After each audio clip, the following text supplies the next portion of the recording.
In order to support our show, we'll need the help of some great advertisers. And in order to find great advertisers, we'll need to learn a little bit more about you. So please go to podsurvey.com/super and take a quick anonymous survey that'll help us get to know you a little better.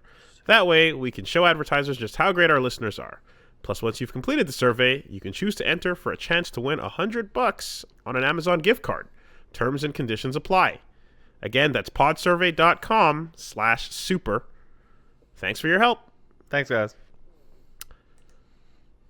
So, something Stadia. What is the Stadia of your Stadia? Boy! Maybe if I use it as a verb, noun, and adjective, we'll find out what it is. Hey, all of you Stadia right there, because we're going to Stadia up this Stadia now. What is it? Stadia! So I went to go see a Stadia. Yeah. And I thought it was pretty alright, but it's Stadia up the place. Oh. It overstadied its welcome? Okay, well, puns will always work. Yeah. I mean, if you want to do it that way, you can just fucking... Should I Stadia or should I get out of here? These puns are getting pretty Stadia. It's like multiple extra words are in there. It's a website. It's a website. It's a website. It's a controller that connects to a website. It's just a website. And they, you know what? To their credit, to Google's credit, they've done a good job obfuscating that fact. They knew that if they said that you can connect to our website and stream the game, people are already walking out. Yeah, the door is swinging shut. There are people listening to this podcast live that figured it out exactly, but probably maybe didn't come to the conclusion of the word "it's a website" and are going, "Oh, that's way worse than ew." And I'm locked in, and I'm like, "It's MatPat. Maybe he will tell us what it is." And he was very excited, but he didn't say it was a website. I wanted to, and that's what it is. It's like you just gotta say it's a site. You log in, and in some cases it's a site or an app. And if you have the fastest internet in the world, 200 gigs per hour, and 20 gigs per hour, and unlimited data caps, and miraculously live in a location in which there are no network junctions in between you and Google servers, wherever they happen to put it, that have issues, then you too can enjoy popular games instantly on the website with maybe a couple 100 milliseconds of delay. Okay, so here's two things. One, as we know, some games lag matters more, like 2 frames, 3 frames of lag matter more in certain types of games. And some games it matters like not at all. Exactly. If you are playing Into the Breach, Persona, who cares? Whatever. Fuck off. Who cares? It feels a little whatever. Who cares? Yeah, a little underwatery. Ah. But also, if your reactions aren't honed to a razor sharp katana edge, like ours are. Well, yeah. So you should. I mean, you say that, but quite frankly, no. Anytime I have top players come over and they sit down and they grab the controller and they go, "No, get your Switch TVs," and I'm like, "Fuck."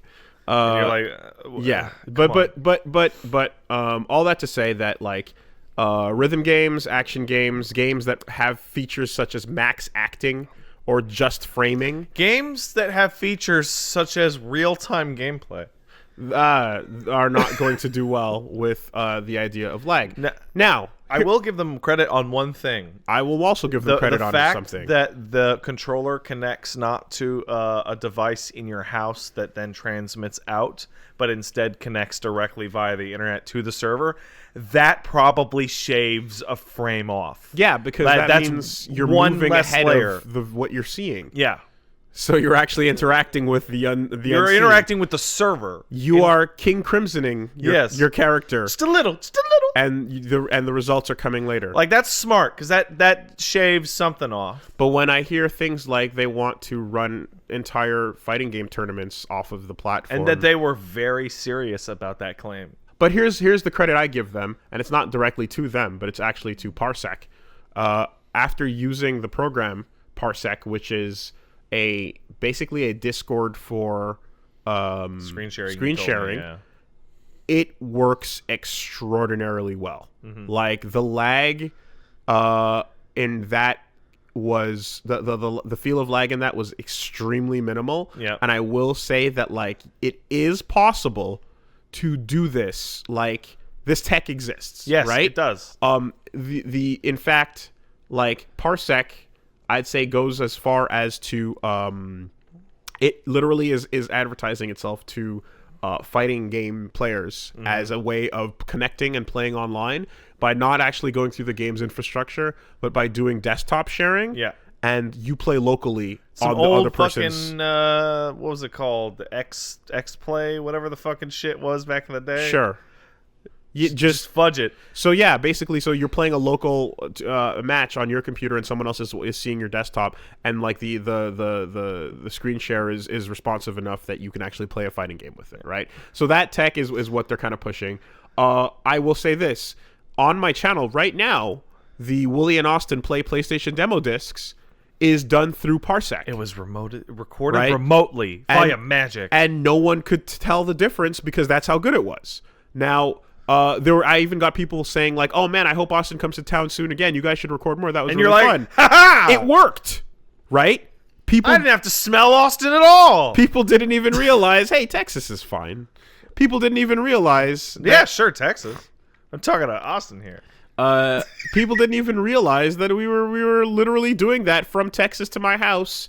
And just doing the audio and post, like no one even caught it. So, like the fact that works so well makes me think, hey, streaming has come a long way since the days of me testing on live. It sure has. Now, I have multiple questions for you, Wooly. What is the speed of your internet ballparkery? Like, but give me a fucking guesstimate here. I don't know. It's pretty good. It's pretty good. It's like it's probably not fiber, but it's like the highest thing before. Yeah, that it's like 210. Yeah, that's good, right? Where do you live? In Montreal, Quebec. Yeah, so you live in a major city. I live on an island. The second largest city in the province, in the most populated province in the country in which you live. Hotspot. So maybe like, I don't know, fourth largest city in the country. There's a lot of people around me. Center of infrastructure. Yeah. Okay. What about, I don't know, our pal Plague of Gripes? Yeah. Who just barely got decent internet and lives literally like 30 miles from a mailbox or some shit. What about those people? Yeah, what does Stadia do when it interacts with the farm? What does Stadia do when it interacts with the middle of open fields? I like we might not have given it the credence it deserved because like there were a lot of things you said. Wooly mentioned that this thing will chew up 20 gigabytes an hour of play. That is their estimate. So, every year I am always surprised to discover that there are still people on Comcast. Well, there's portions of the United States that literally only have Comcast, and that's the only choice you're gonna get. Yeah. And God damn it, that is some internet privilege right there. Yeah. That I have to look at it that way, but. It's so nuts to me that that's a thing. Yeah. But it's like if you got no choice, you got no choice. I'm thinking that the reason why they want to hide the fact that it's a website, right? Yeah, gotta hide that. You got that little tweet that shows you the guy letting go of Assassin's Creed, but the character keeps moving a little bit. It was really smart of them to do all those demos with Assassin's Creed because that game already has input latency. So like people go, well, it's that your character doesn't stop running the instant you let go of the stick, and it's like that's true. If you're on Comcast, I feel bad for you. That sucks to hear. Stay the fuck out of my fighting games. Get out. So, apparently Max uses like some kind of super router that like blocks people from certain regions of the world. That's awesome. Like you just set it. You can actually just use your port forwarding settings to shut that down. But apparently it's for like specifically like fighting games. And Yeah. It's like I want you to just fucking blanket annihilate any ping over a certain number. Yeah. You don't have to set it to like 3 bars and up because it's like bars are not allowed. 3 bars not allowed. So you had that little tweet. You had the fact that they're obfuscating that it's a website. I think this Stadia platform that Google is pushing, which is, for those who haven't heard of it, we jumped right in, but Google announced their gaming platform, Stadia, and it appears. I like that they're calling it a platform, even though it's clearly a service. And I think that what this is going to probably do is work extremely well for audiences that don't give a fuck about lag. You mean mobile gamers? And a lot of other people that browser don't give people. a fuck about lag. No. I mean console people that don't give a fuck about lag. Like, there's a lot of people. We're weirdos. We're in the weird corner. I think that perception... We're trying to hear max acts. I think that perception is... If you don't hear that noise, it doesn't matter. I think you and I are on a farther edge of that system. Like, for example, I will obsess over my graphics settings on my fancy PC, and you don't tend to do that, right? And then there's a step below you, which is like a normal person, like an average person, right? I think the perception of people playing games and the game feeling off, just not quite right, is larger than you think, aside from people who just don't have any real experience with console or PC stuff. Yeah, the underwatery, quote unquote. That's a feel that you can't shake. Yes, the underwateriness is something that like it's a it's a word that like new QA people will write in a bug, not knowing what the term should be, and you'd be like, hey, so that's called lag, right? Or latency if you want to be fancy. If you want to go with that. But ultimately, I think there's a whole lot of people. I have a lot of cousins that don't give a fuck, right? And they play first-person shooters. Sure. They're the ones marking out about the Halo Master Chief Collection. Absolutely. Right? But they just don't give a fuck. Can I point out how fucking gonzo it is that people are marking out over the Master Chief Collection coming to PC? MCC. When that thing was PC? like the biggest disaster Xbox ever did for like years running. A lot of people like Halo 1, 2, 3... Reach, ODST. Yeah, but a lot of people like those games to work. That shit was a trash fire for the longest time. We'll see. Yeah. But anyway, there's a whole lot of people that are unaffected by this because it doesn't register as a point of concern. There's a whole lot of folks that would rather, depending on how this pricing point is structured, sign up for I was waiting to hear a bullet point such as never buy a game again. I was waiting for that. And I didn't see that listed because every dev would take a huge shit right there, right in the stage. But I want to say that like if they are going to price it in as a subscription Netflix type of thing, then you're going to get a whole combination of two separate facts into my mind, which I have to ask a question because I don't know the answer, but I find it interesting. So this thing requires pretty much the fastest internet you got, right? And the internet data caps to support it, right? Or it'll compress the video. Right.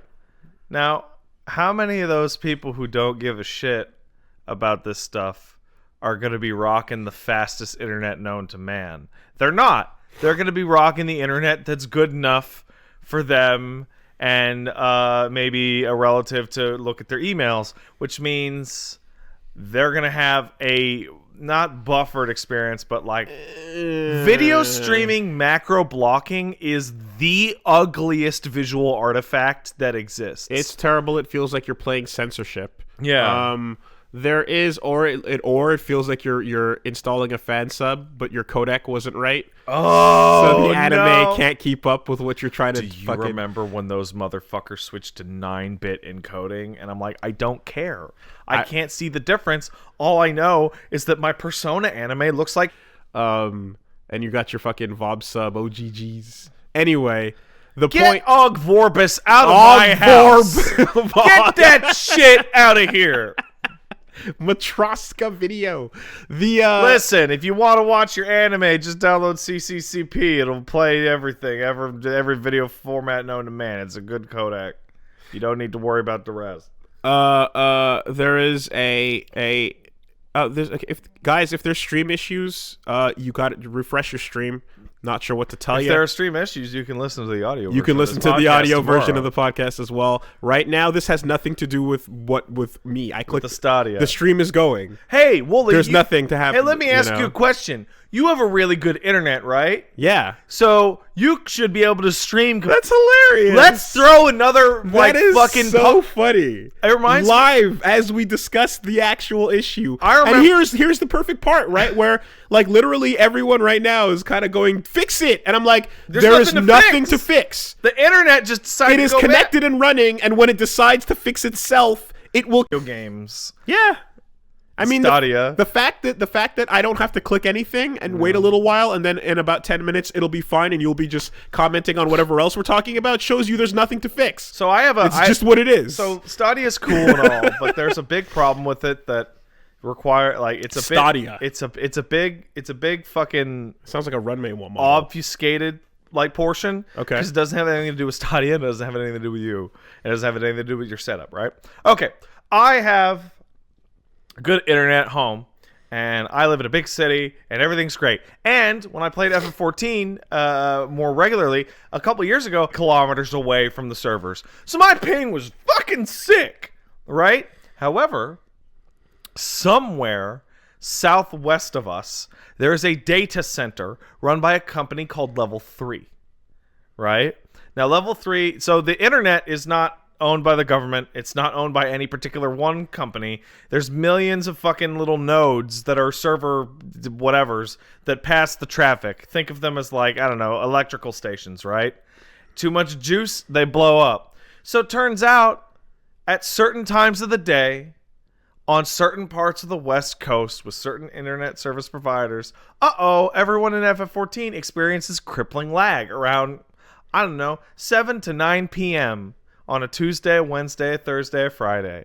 Why is that? Well, that's because the Level 3 node, the one that you have to route to get to Montreal, if you're on the West Coast, is getting slammed by all of the regular-ass primetime traffic. Can't do it. It just, that one weak link just can't do it. And as a result, like 10, 20, 30, 40,000 players just can't play within these certain times of the day, which of course is the times when everyone is on and everyone is playing, because you'll have a shitty experience. We had a boss we couldn't beat for over a month because one of the people in our group, we'd load in and be like, yeah, my internet's been fine all day. It's good. We're good to go. We'd load in, like the boss has disappeared from the arena, has completely desynced with the world. Yeah. Oh, I'm dead. That sucks. Right? That sucks. Well, guess what? They got to put those fucking servers for this shit somewhere. Yeah. And the amount of juice they say that Google servers will have the ability to stream 20 gigabytes an hour to millions of people. One, that's a lie. That is not true. There is no... How big is this fucking thing? 10 kilometers wide? Fuck yourself. So it seems like Google heard us talking shit and they're just nuking Montreal. And everyone's going, oh my god, we love you, Stadia. No. Oh. Guys. Even if it is my end, my end equals the city's internet. Yeah. It is nothing with setup in this place to change it and make it work. Or perhaps there's nothing I can do. Or perhaps your ISP's internet, if you want to be slightly more specific. What do you want me to tell you? Google's like, heard you talking shit. Now, like Google's got what? They want to put fiber down in like Kansas City. I remember hearing about that, right? So let's say Kansas City has a fucking straight shot to their servers, right? Sure. What about the surrounding area of Kansas City? What about the town, those major city, like one state over that has like some fucking bumfuck rural? So if we had already solved like our problem of not being like Korean or Japanese internet, that's correct, then we could start having this discussion. Yeah, let's have it. But we're not there yet. Japanese, we got fucking cornfields to send data through. Japanese and Korean internet is so good it makes some of the games you play bad, because the internet parts of those games were never even I want to say they were. That's it. It's got to have a price point that's nice and affordable that works. People will pay for things that work. Yeah. If it doesn't work, but the Venn diagram of people that live in the city versus people that care about lag, yeah, there is overlap. Sure. And having bad internet doesn't mean you don't care about lag. Uh-huh. And well, I mean, Sometimes it's just your location. Yeah, sometimes you just can't help it. You know? But all that to say, I think they can find success if they stick to one, games where it doesn't matter, and actually do some research into what that means. Sure. Yeah, they said it'll support 4G later. Yeah, I'm going to download 20 gigs on my phone. Fucking data. Yeah. Shut up. So, and your controller as well is going to fucking connect to eat shit. So, but all that to say that, like, if that dream is actually realized, there's a lot of people that are like, yeah, controller on my phone, let's play AAA games. I don't know, man. Like, so I went and did some census data digging on this. I think we're overestimating how much people care.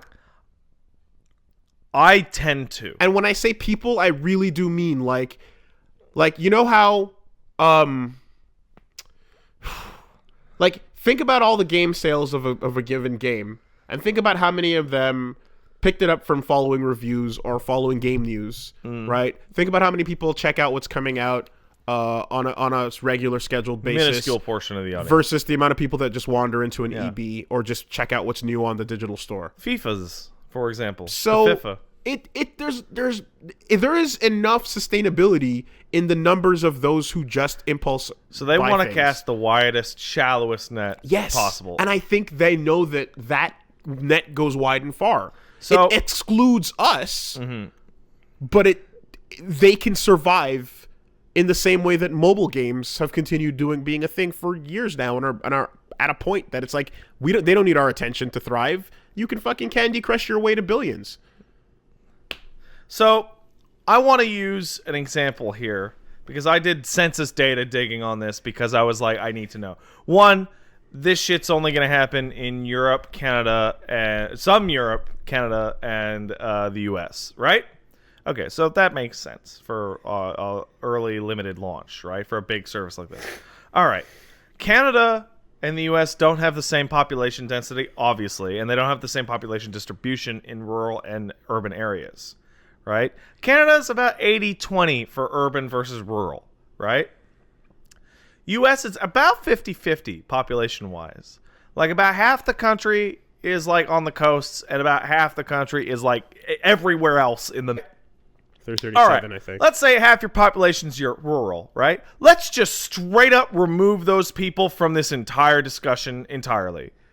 Because they're not going to be using this at a decent, like, speed or rate, or there's only one internet service provider, and the fucking bandwidth caps are just not sustainable. Let's take Plague and Gang just straight up out of the equation, right? Now let's look at people who live in a city, and how many of those people have internet good enough. Let's say it's half, right? Let's be generous and say half of people who live in a city have really good internet. Okay. Right? You have already de facto eliminated 75% of the entire wide-ass net of people that could use this fucking thing, right? So now you're casting the shallow net only in the pools in which there is dank internet bait for people to feed on. I think it's crazy because... But how many of those people are not game purchasers now that would purchase games at a much cheaper rate? Sure. How many new people are you finding that would never have bought that game that are like, I'll pay a service for you to play it, depending on whether they announce that or not, which they haven't. So I feel like if we look back at the Wii, and we look back at the success of the Wii, and we look at game purchasing habits of the average person. So you talked about how Nintendo likes to use the fucking blue ocean metaphor, right? But there's all your grandma bought a Wii because Wii Sports, yeah, right? That was the shit. Swinging that baseball, that was dope, right? But your dedicated video game player person represents like a stupid proportion of actual total industry money. Like, games more than movies have like this fucking thing where people like you and I are spending fucking 10, 20 times as much on video games and video game shit as the average consumer. Like, the mean, the median, and the mode look all fucky when you look at it on a stat sheet, right? So the broad audience doesn't necessarily mean quite as much money unless you can get the whole broad audience. The Wii could have gotten everybody. All you needed was a fucking TV and $250. This thing requires you to live in a certain place. It requires you to have a certain internet plan already, which honestly, I know there's going to be diehards that are like, this is the future, and they're going to upgrade their internet as well, and then they're going to have to mentally add that internet price to their fucking subscription thing. The final piece of the puzzle is the pricing scheme. We haven't seen it yet. We don't know what it's going to be. Are you buying games? Are you subbing? What are we talking about here? Because here's the thing is that if you're introducing GameFlix, then and I mean Netflix already expressed interest in doing this. They like from playing around with Bandersnatch. Yeah, they want to go into further, more interactable content and then look into this world. If Google beats them to the punch and like actually brings this to the table, and it's not just GameFlix, it's like YouTube interaction, where a viewer can stop being a viewer and join the game. Yeah, I think I saw an article in which they interviewed George Bunnyhop about that, and he was like, "Fuck that! I don't want that." Yeah, but that there's definitely going to be like a real possibility that if they introduce like something extremely competitive price wise, that's all it takes. So and a dirt cheap controller. So my last point to that, I guess, would be is that one of the reasons why the Wii was so successful is because it was new, and it was a type of new that people hadn't seen before, so it caught the blue ocean casual eye, whatever the fuck you want to call it, right? This is telling you that you can play the types of games you already play badly. And that doesn't feel like a very appealing pitch to most people. Like, I'm talking not to I'm not talking about the generalized public. I'm talking about anybody who plays games as a hobby or to a significant degree, like a couple hours a week even. Hey, you can play the same types of games you usually play anywhere, and they'll kind of run worse overall. Is that not exciting to you? I mean, look, man, like I said, Steph played all of P5 on the... Would you have played that at all if you didn't have a PS Vita TV in the house and you were like, yo, P5 is the shit? If you did not exist? Would she have played P5? Yeah, that's right. No, probably not. No. Yeah.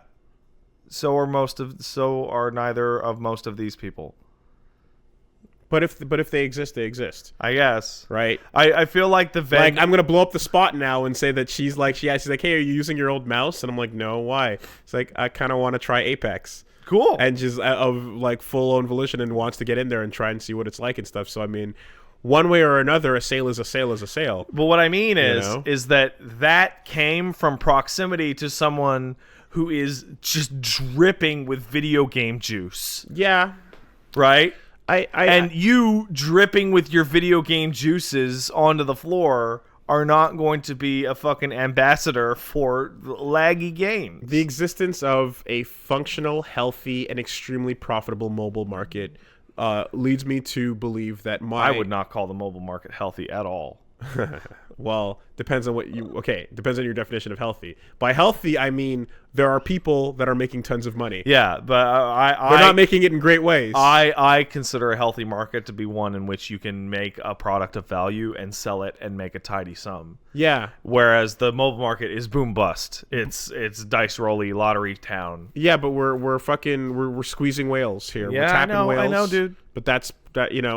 But the point I'm getting at is that I previously, years ago, would have looked at that and went, these games suck. Yeah. The platform sucks. It's touchscreen only.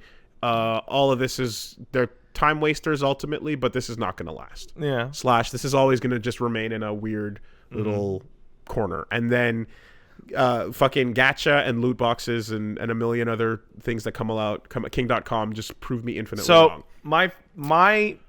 I'm not going to be so stupid as to think that like, no, but real games, though, didn't work then. I don't think it ever had anything to do with real games. I had the feeling that the mobile boom has to do with one really simple factor, and that's the fact that the person already has the phone in their hand. They have the phone. It's in their hand. Stadia works on phones. No matter. Yeah, but let me follow me here. So they already had the entrance, whatever. So that means that the only barrier to them would, for like a Candy Crush, would be like, what, $1? Yeah. Or whatever.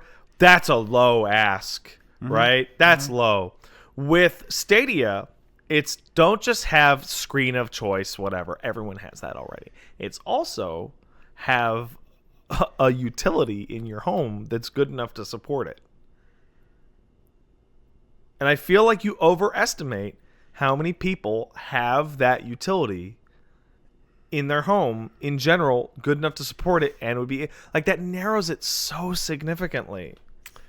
I think there's a possibility. I'm not sure how likely it is, but I think there's a possibility you're gonna see a bunch of kids sitting in a McDonald's with their controllers and their phones on a thing connected to the McDonald's Wi-Fi, trying to run some garbage ass Fortnite. I have literally already seen that scenario. Except now they're running it through Stadia. Yeah, maybe. But I don't know. I feel, you know what? Maybe I'm too cynical. Let's just hope that Stadia does just as well as OnLive, PlayStation Now, and that other one that happened that I don't even remember the name of. I think actually we might have completely separate goalposts here, because I'm describing a scenario in which they will make money and continue to exist, and you're describing a scenario in which it will become better and good and eventually worth it. Or I am reacting directly to the specific fucking fart smelling claims made at the event. Yeah. Of this is the fucking future video games, man. Yeah, no console future. Fuck that garbage. And like you're gonna be like there was a fucking quote, I forget where it was, but it made me laugh so hard. I might have been. I was like, oh my god, what are YouTubers and Twitch streamers gonna do? Because like you'll be like watching like somebody play a game, and then you could just hit a button on your browser, and then you're playing the game instead. Oh, they're fucked. And I'm just like, save, create save states and stuff. Oh yeah. No, flush that happy horse shit. Honestly, like it's so bad. But that's not the point. The point is will it float? I think this thing. I'm coming at this in a binary place. I think will it float? And I think there's enough. I think 3 or 4 years depending from now, on the price point and that controller. Oh, dude, we'll see. That controller is like the data's not all out. But I blinked. If it comes in cheap, that'll do. When I saw that controller, I fucking blinked because like I saw it and I just saw the silhouette. I'm like, how'd they get away with this? Well, they're not getting a Steam controller anytime soon. This is wild in its homage. I mean, this is what a video game controller looks like now. I think that in 2 years, we will struggle to remember this thing's name. The same way that there was OnLive and there's PlayStation Now, and there's a third one. There was a third one that I can't remember. Mm-hmm. Like that. Mm-hmm. And maybe we'll remember it after a couple seconds because it was the Google one. Mm-hmm. Price point will determine. Yeah, price point will determine. You know, I will say that OnLive and PlayStation Now super fuck their price points up really bad. Like they're bad. Yeah. If they come in at 15, that's not going to cut it. If they come in at 10, you're going to get some, but Netflix jumped it up. I don't know how cost effective that would be, because if they're actually kicking out that much juice, there's like that's pricey. Well, I mean, so the idea is, are these brand new dedicated servers? Or are these servers Google had anyway? You know, is it multi? Or are they? What's the loss they're taking on these things? If people I'm just talking about pure bandwidth cost. Oh, okay. Like sending the juice over the wires. And apparently, it does work on a 30 meg connection for people that have that quality setting. So a stable 30 meg connection, obviously. So right, you can run it, and you can play the Mosaic Pixel version of the game if you want. Yeah, if you like. So you know what my favorite thing? So we have a little. Hey guys, you guys at home. Me and Wooly here have a little bit of experience with YouTube video compression. That's Google video compression. And what 4K 60 actually means is not what you might think it means when you're talking about video streams.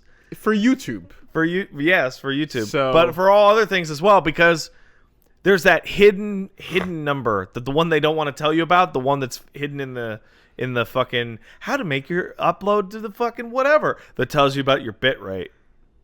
Because I could put up a fucking 4K 60 video that looks like liquid piss if I just, put that bit rate to 1,000. And that'll download real fast. That'll download super fast. I will say that, YouTube had its own system in place. Google came in and bought it, and they didn't necessarily have the same things going for Google Video when they did it, But, this, whatever. It's like you'll get 4K 60 at a bit rate of 3 megabytes Information per second. incoming, I mean, quite frankly, Netflix on its own was seen in a silly light.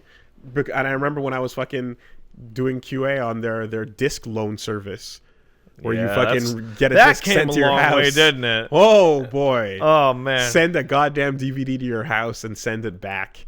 Wow, at that. But they hung in there. I just everything about Stadia is hilarious to me because we announced it. What about this? We're not talking about that right now. And it's like, you got a winner. Juice. Requiem for a Dream, just full on sell the product, purchase the product, love the product. You are the product. The product is a lifestyle. Do not ask questions about the product. You need just the product. Consume and get excited for next product. Yeah. That's a whole other topic we can get into. Oh yeah, I feel like we get into it every week because this shit is consumers. But eat the video game. And are we double piggies? Yeah. Because guess what? Devil May Cry 5 and the next FromSoft game are out. Right? And the binging hours have passed. And now you're in the... Let's talk about games we'd want to play on the Stadia, hey? And now you're in the real hours where after you've binged it to the point of turning it off and a couple days pass, you're in the real hours of sitting on your couch doing an activity, not playing Devil May Cry 5 or Sekiro, and going, oh yeah, I kind of don't want to do that right now. I'll get back to it later. I'm kind of sickened by my own behavior. And think about all the buildup. Think about all the excitement, all the hype trains, years, all the time that was spent. Mm-hmm. And just think about whether or not that feels equivalent in the post-release moment, and then what the next purchase is going to be. Honestly, it's the cycle continues. It's like eating it's like getting excited for a big cake, and then the cake is here, and then you eat the whole cake, and then you're like, ugh. And then as soon as you shit that out and you're feeling clean, you're like, oh man, I could go for an even bigger cake right now.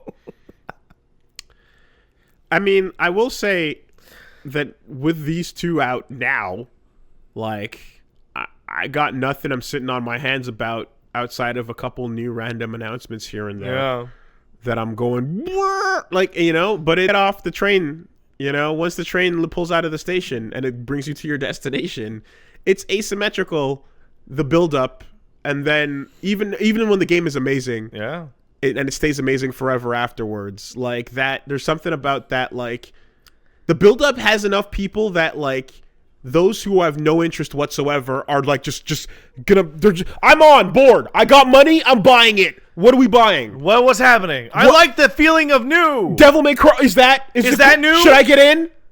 Should I get in right now? Okay, I'm in. Yeah. It's a really weird phenomenon to kind of affect, which I'm going to assume was obviously about people getting married initially. Yep. And how, newlyweds and how fucking... The honeymoon phase is how the term that people disgusting describe. they are, and how, they become the worst people in the world because they're so happy, right? People who buy games, and as a fucking 12-year-old or whatever the fuck I was, going, holy shit, that was the coolest fucking lightsaber... Oh, wow! Star Wars! And then, a couple weeks later, I went to see it again, and was like, oh, shit, this... Episode sucks, man. Try episode 7 Yeah. or 8. Well, it's a universal thing, right? And it happens with video games too. But here's the thing. It happens with games that are good and bad. So, DMC5, probably haven't been excited for a game like that in a long time, except for, I don't know, Resident Evil 2, which was like 3 weeks earlier. Boy, I love that game. Played it. Like thrilled. And then now I'm back. I'm after the honeymoon period. I'm no longer, my brain is no longer seeing like Devil Trigger memes everywhere, right? And I'm like, that's a good game, but it could never have been the game in my mind. Oh, that's ridiculous. Right. Here's how satiated I am. Yeah. I don't want Devil May Cry 6. Yeah, we were talking. So fucking hot take. Hot take. Fucking big spoilers. Whoop, whoop, but whoop. We actually talk about that at the end of the LP in the last episode of like, I'm good. We really don't need another one now. This is exactly what I said, and this is there's not many franchises get this moment. Yeah. But you get this moment right here where you're like, yeah, no, we can stop. We can stop. It is okay. Spiritually, emotionally, mechanically, yes, for us to call it here. Now, would I be excited and enjoy Devil May Cry 6? Absolutely, I would. I mean, but my soul does not cry with burning tears. So when you make your thread that says, here's what they should do for DMC 6, I'm just not even clicking on that because I'm like, really, I'm not. I have I'll pay attention when it happens. I am not interested. So what you're saying is that you like DMC 5? A whole lot. Okay. And quite frankly, the Sparta storyline. Yeah. But it's like now I'm okay with Devil May Cry dying. Yeah. Before it was not okay. Before it was sad and it was like Now it's a celebration, bitches. Yeah. Right? And you know, when you come to such like you know, the end of MGS4 had that moment of like, yeah, you can leave it here. You could leave it here, and yes, Revengeance is. I'm glad that I exists. feel that's not even the same. But it's exactly it's a totally right. You're thing. you're departing so hard. It's like it happens to be associated with this, but whatever. And then the other one I give it to is Steel Ball Run. Mm-hmm. Is like you know what I mean. This is way in the future, but that's how good it is. You finish Steel Ball Run, and you're like, JoJo can wrap it up. JoJo can stop right now. And then it's like 4 testicles. All right. Let's get in. Sign me up. We got more story. I thought I was done, but hell no, I wasn't. Yeah. So very few franchises have that moment, and when it does, it's nice. It's complete. Yeah. It feels like correct. MGS4 had that. Sorry, Metal Gear had that, and then it lost that moment. That's true. Which is like fucking tragic to me. And then it found it again with 4, and then it lost it again. Because they had it at the end of Snake Eater. They had it at the end of Snake Eater, and then Peace Walker came out, and you were like, and then they did it again with 4, and you're like, oh, dude, finally. And then, no, I don't need to know about Venom. I don't need it. Like I really don't. You bring in this, you're like, who is this? This is the boss. Who is she? She created Snake. Okay. Is she cool? She's the coolest. Yeah, she's the coolest. How cool is she?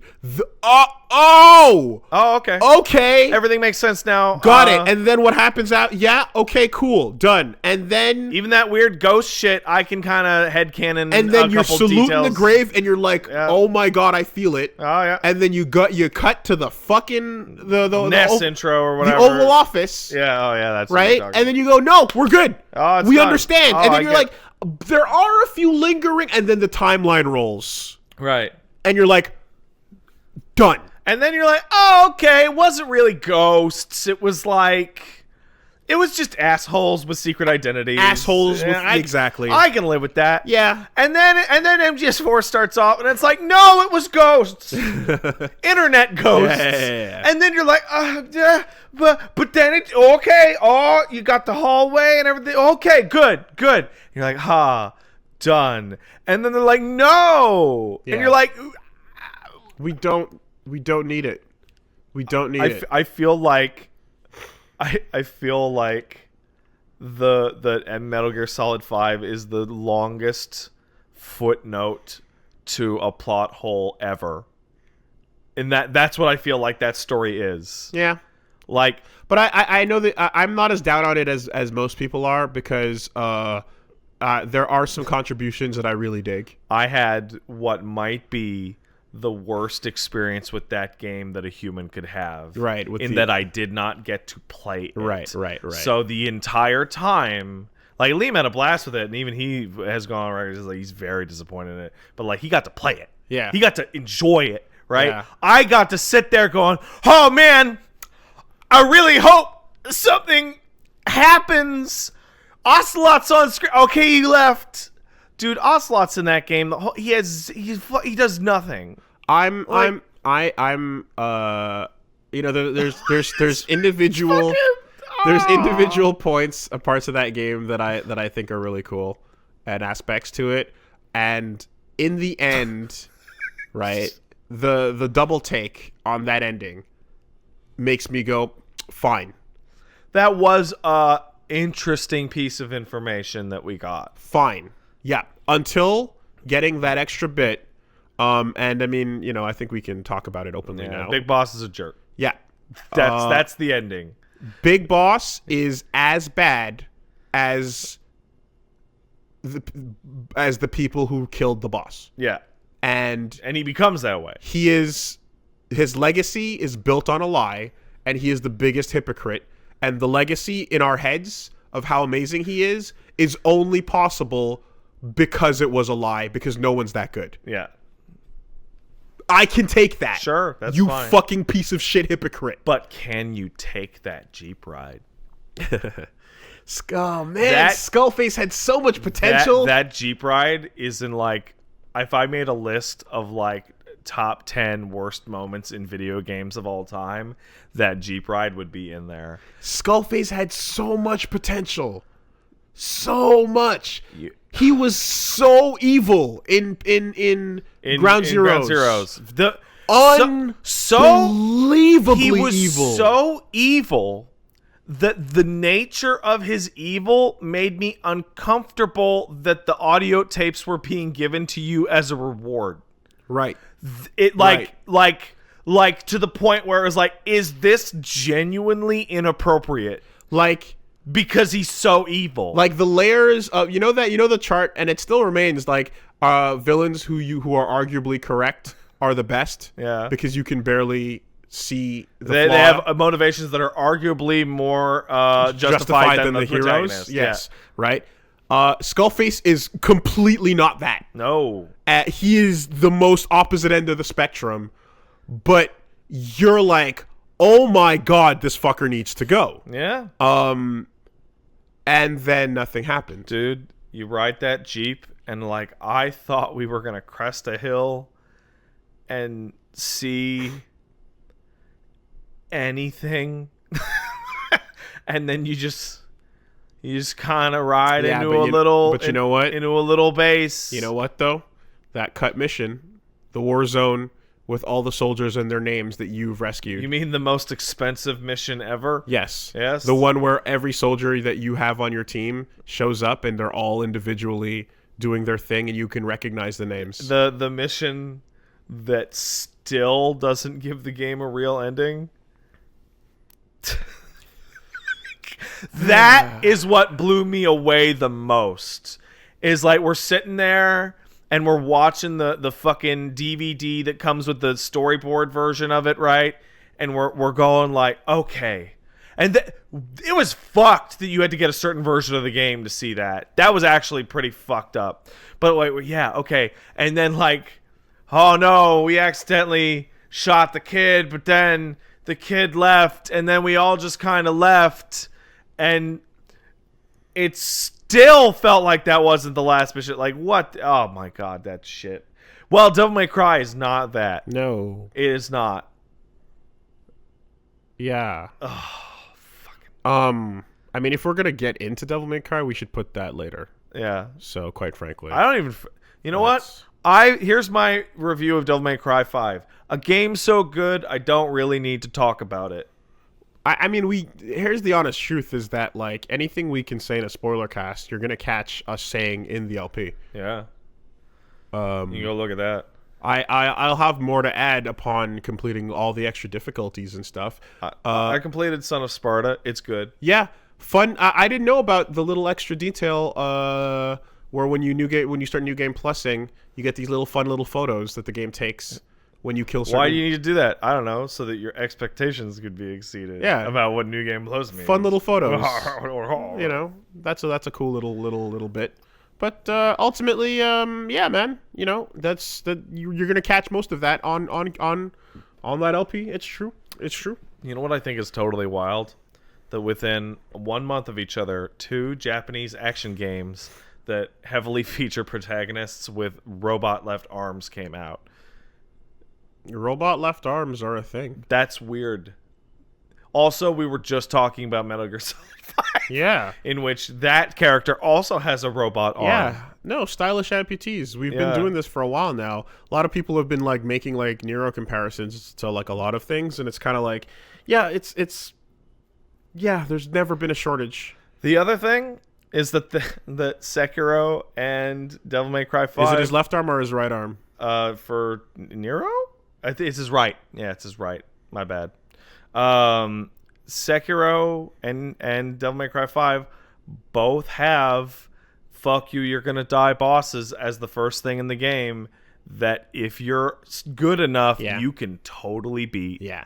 Now in Devil May, I made that exact comparison last night because I was talking to a friend and she crushed the first boss. Genichiro Ishina, as the first boss fight in the game that you were supposed to lose to, can be defeated. Yeah. And here's the thing, right? Mechanically, if you're familiar with DMC, you can go into that and just do really well. Yeah. I got okay on my first go. I got the shield down to like, I don't know, a third of its health or whatever. Sekiro, you don't know what the game is yet, right? I think when I played Sekiro and I fought Genichiro in that tutorial, I think I was dead in under 5 seconds. Okay. I lasted, actually. Like, I lasted a little bit. He did a sweep that I didn't understand, and I just got wrecked instantly. I lasted a little bit, but that's a thing where the game does not explain enough to you about the mechanics for you to stand a shot on purpose, because the more detailed explanation comes later. Yeah. Right?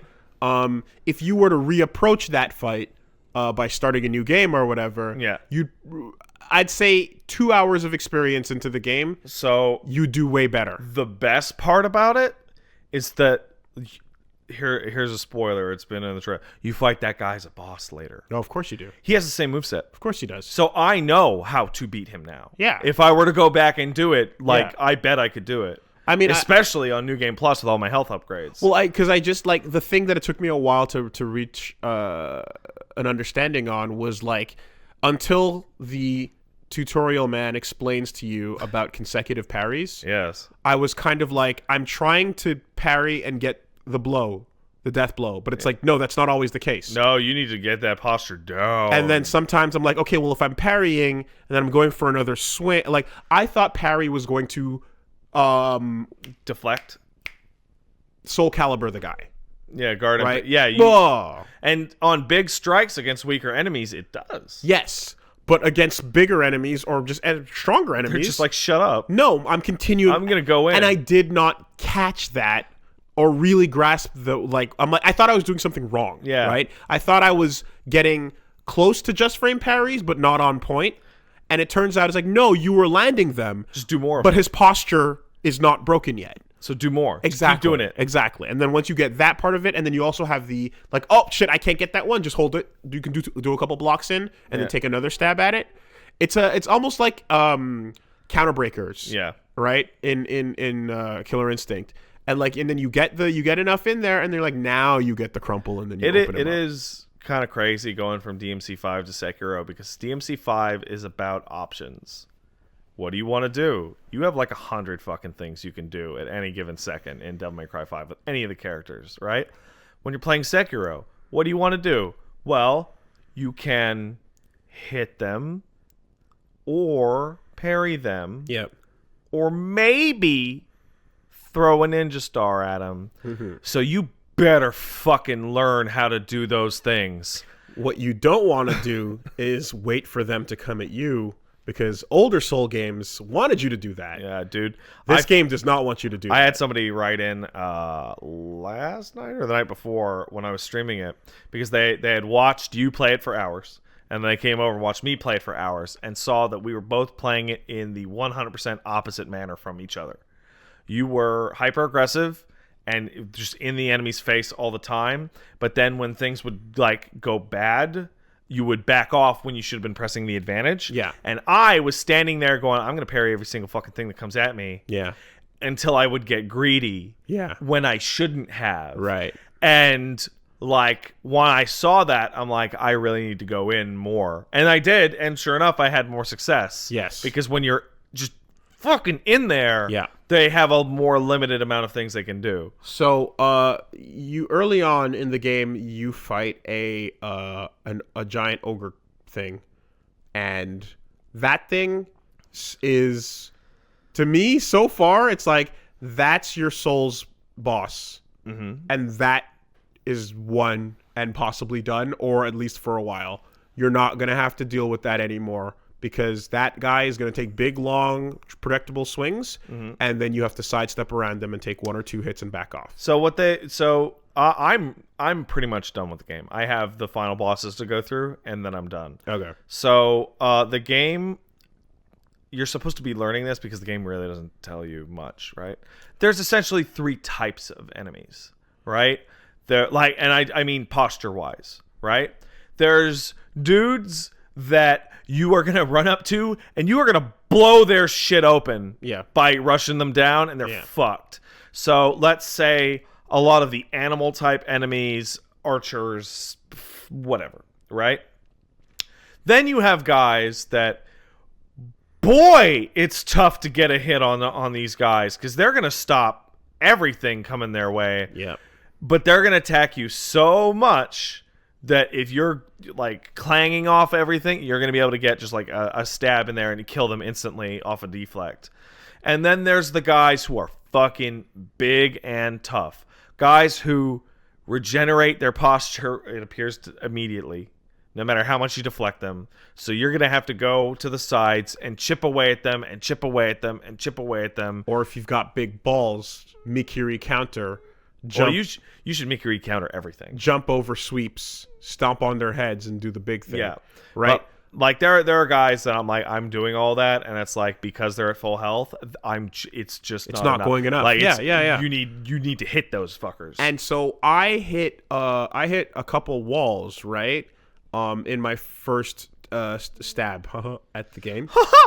And the mentality switch between that and then coming back in the next time and thinking about it, right, was one where I had to step away from the game to realize, motherfucker, you don't have a stamina bar. No, you can just go and go and go and go right? and go. And move and move and move and move and There's move. nothing stopping you. Right? Hard reads are hard reads, and they punish you, but get the fuck out if you need to get the fuck out. Get the fuck in if you need to get the fuck in. Yeah. And what would happen is, I was trained to, in these moments of, I'm like a couple swings away from getting you, but you're also, but I took a hit, a trade, and now I'm 1 hit from death. So I'm scared, so I'm going to back off.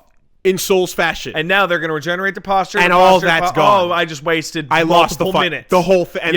And that's the end of the fight, right? Every time. That's what happened. And so what I came into the second session was, in those moments of fear, go in, right? And I remembered what Bloodborne was trying to teach. Which was like, no, go in. Yeah.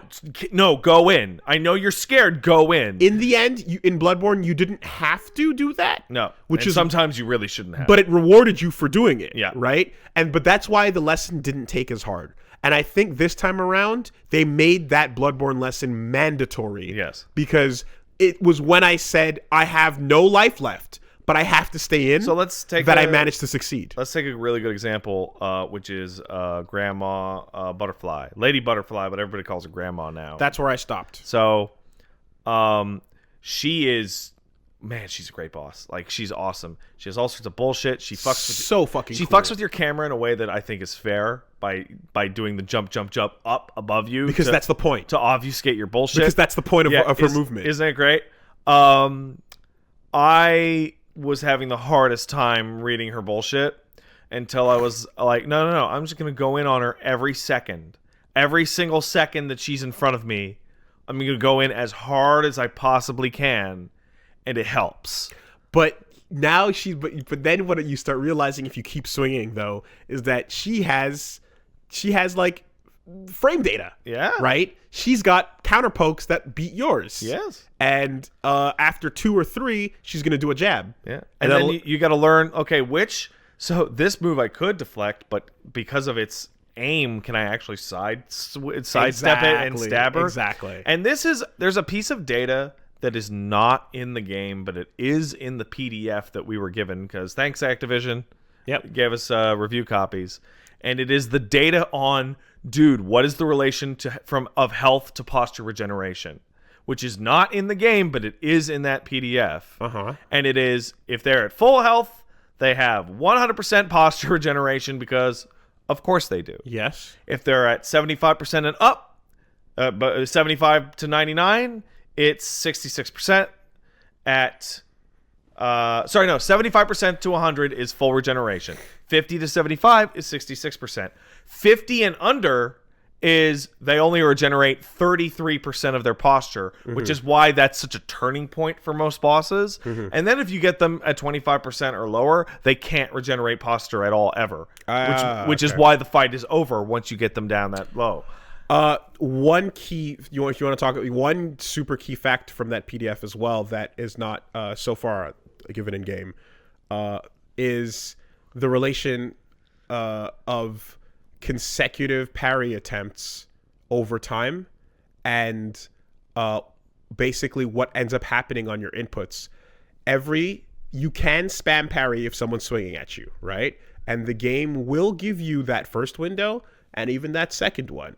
Every consecutive attempt to parry something in a row that doesn't connect reduces the parry window further and further until you have the strictest possible timing. So I saw in some videos, even there was a guy from FEXL Life going through the game, and people were like, archers were gonna like aim at them, right? And people would stand there mashing L1 in order to like, okay, maybe, but like you're actually making it less likely to succeed. Yeah. So whatever that, let's say you have 5 frames. It's like, let's say like 6. It's generous. It's way more. It's like 15. It's big. Right. It is a massive generous thing to start with. And let's say each time you click it, it halves. Yeah. So you go 15, then you go like 7, then you go 3, and then like maybe 3 is the lowest it'll go. Right. And so it's just like when you mash, you're making it harder. Don't mash. Yeah. Unless you're fighting that one enemy that wants you to mash. There's one enemy that it's like he attacks you so fast that the only way to parry it is to mash the button. Kickfucker? What's that? Kickfucker? No, it's a centipede giraffe. Okay. Yeah. So it's a claw asshole. It's a guy with claws. So when you kind of catch that, you realize again, the game will not. It's hard. It's very hard. Let's take a second. The game is way harder than the Soul series. It is very hard. It is as hard as Ninja Gaiden was when it came out on the Xbox. It feels like you are going to spend most of the game with 3 mistakes being allowed.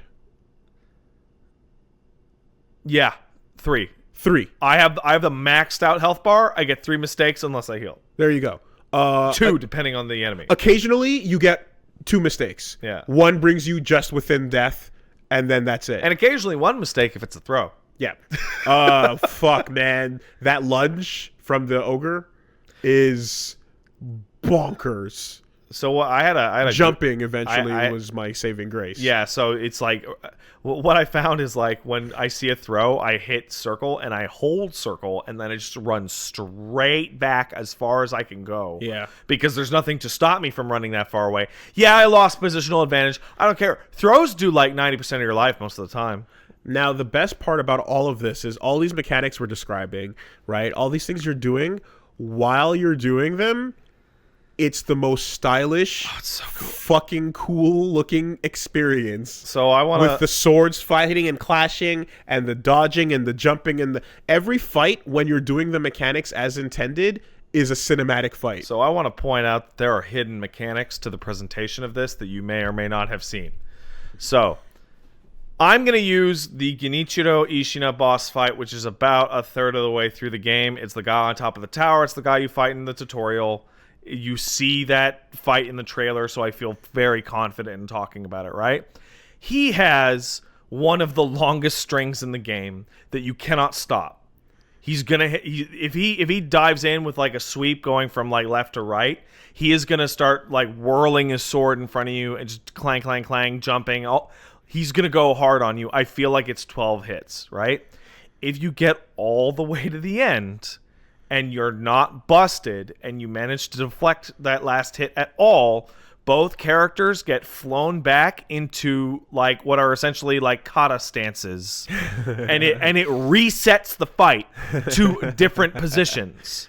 Okay. So it's clang, clang, clang, and then you hit that final hit, and you both fly back in your like ready stance. Yeah. And it's a unique stance for both characters, and then he's pushed a distance away, and you are essentially reset to the start of the round. Right. And because of the amount of clashing, your posture on both characters is very high. Yeah. And that happens with a shit ton of bosses. That even happens with some of the non-human bosses, in which they will strike you and you parry it, and then the camera frames them in the cool pose after the move they hit you with. It's so cool. It's very stylish. It feels incredible when you do the hard counter to things, and they like fucking...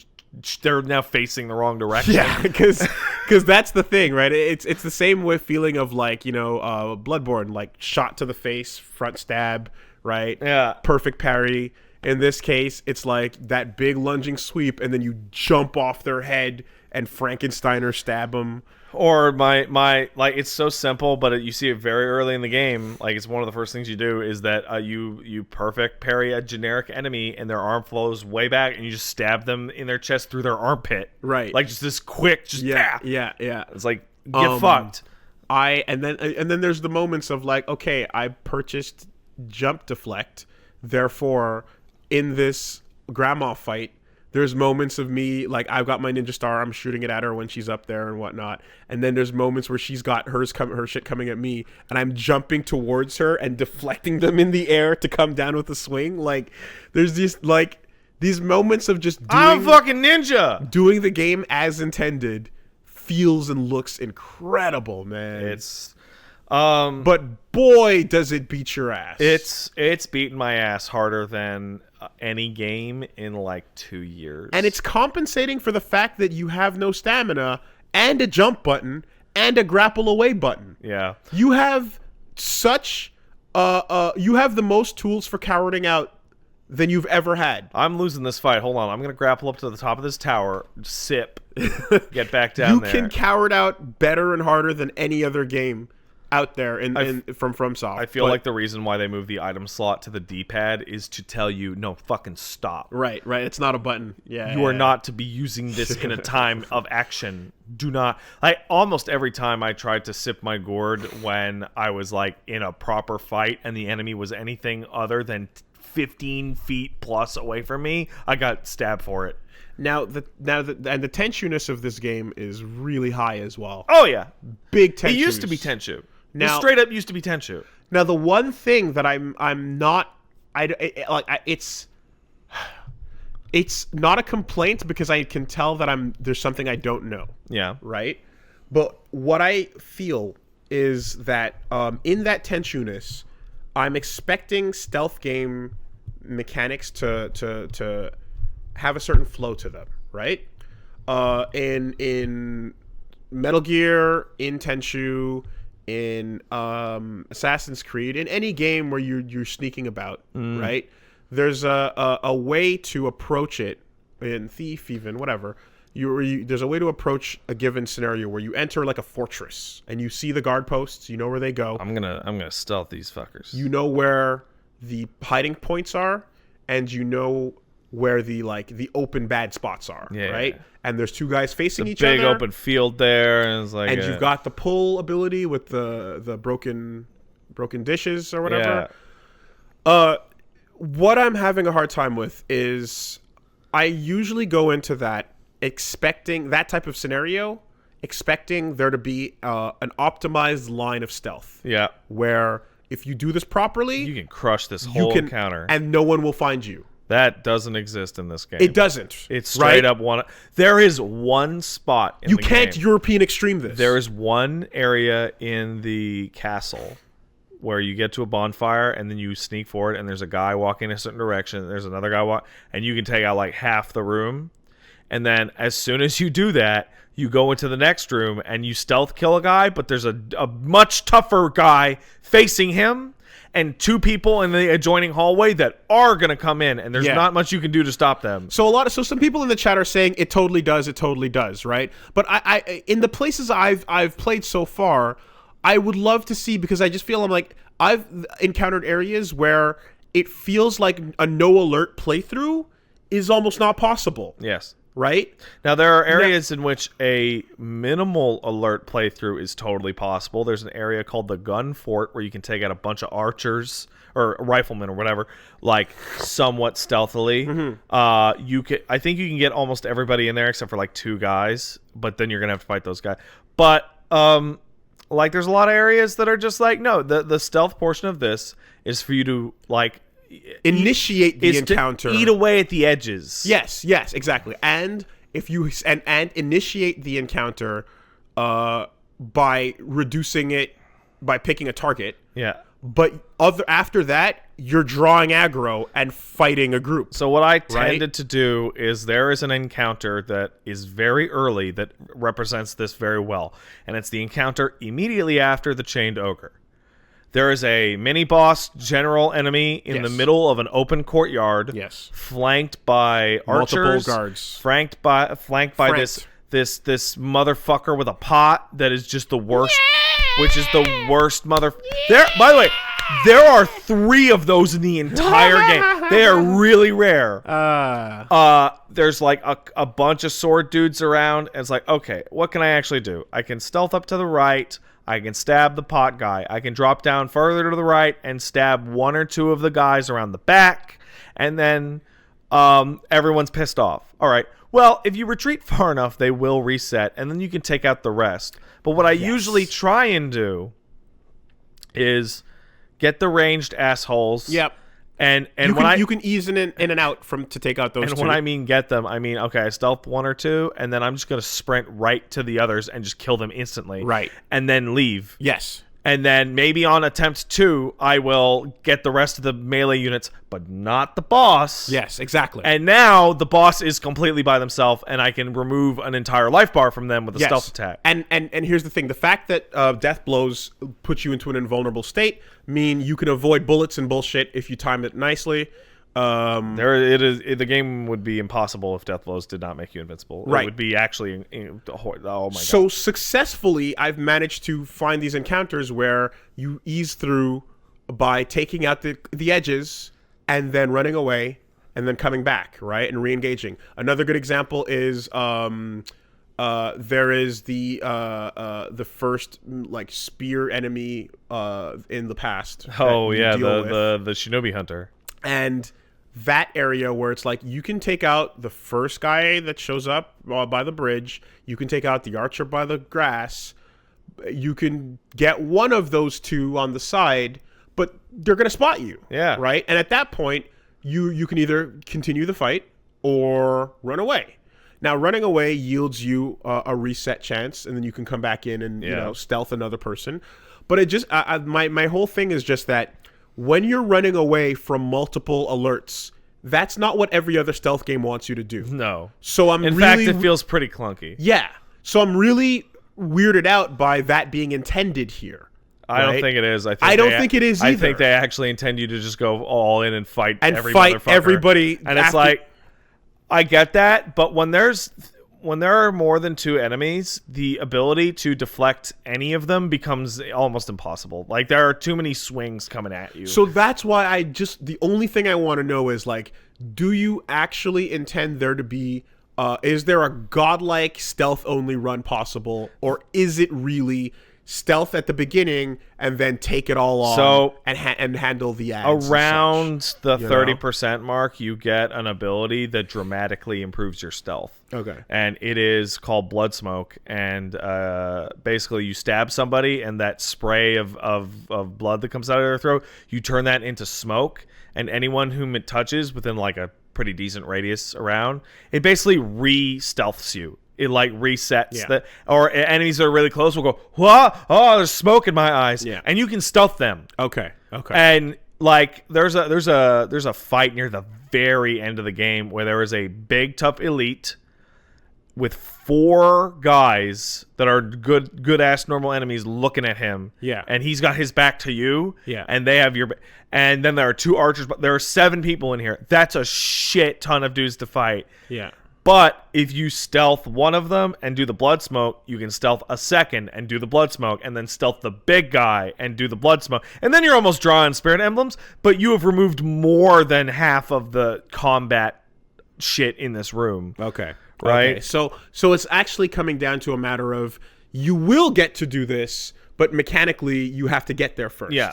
Right. That and makes you more will get sense. to do it for a little bit because it takes a resource. That makes sense, because right now multiple of these forts rooms are like, I have to run away or like fight everybody, but you can't stealth. So I would like don't have the tools. I would like to point out that the past segment, despite it being shown to you as an alternate path, is very, very, like, now that I've pretty much beaten the game, that thing is intended to be pick away at it as you will, as you go, because well, you fought Juzo, right? The drunkard. Yes.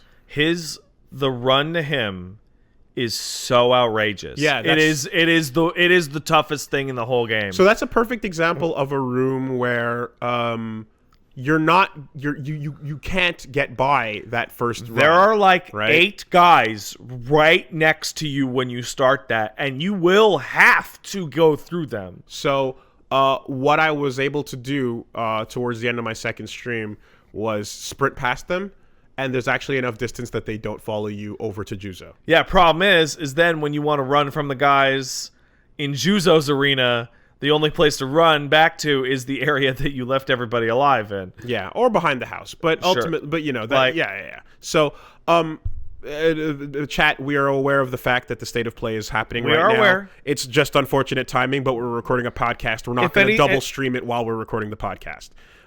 If there's any news that's worth talking about, we'll talk about it live as we're going on. Yeah, if anything's super dope, we'll talk about it. But it doesn't make sense for us to turn this episode into like a double live watching of the... Well, right now it's Sekiro time. Exactly. But yeah, no, we're not doing that. Juzo and Lady Butterfly are like, because have you gotten to the other boss, that like the other first boss, quote unquote, in the present? Yes. Yeah, it's what's his Yoru? Okay, well, he's the asshole on the horse. Yeah. He is way easier than Lady Butterfly. He is way easier. Yeah, one-shotted him. Yeah. And it's like, and so there's a minor mechanical detail, but you get a item from Lady Butterfly. Why am I reading the chat? Because I don't care anymore. Go on. We don't care anymore, motherfuckers. We see you. There's an item you get for beating Lady Butterfly that gives you an upgrade to your character. I beat Lady Butterfly pretty much as soon as I could. I beat the horse guy, and then I went immediately to beat Lady Butterfly.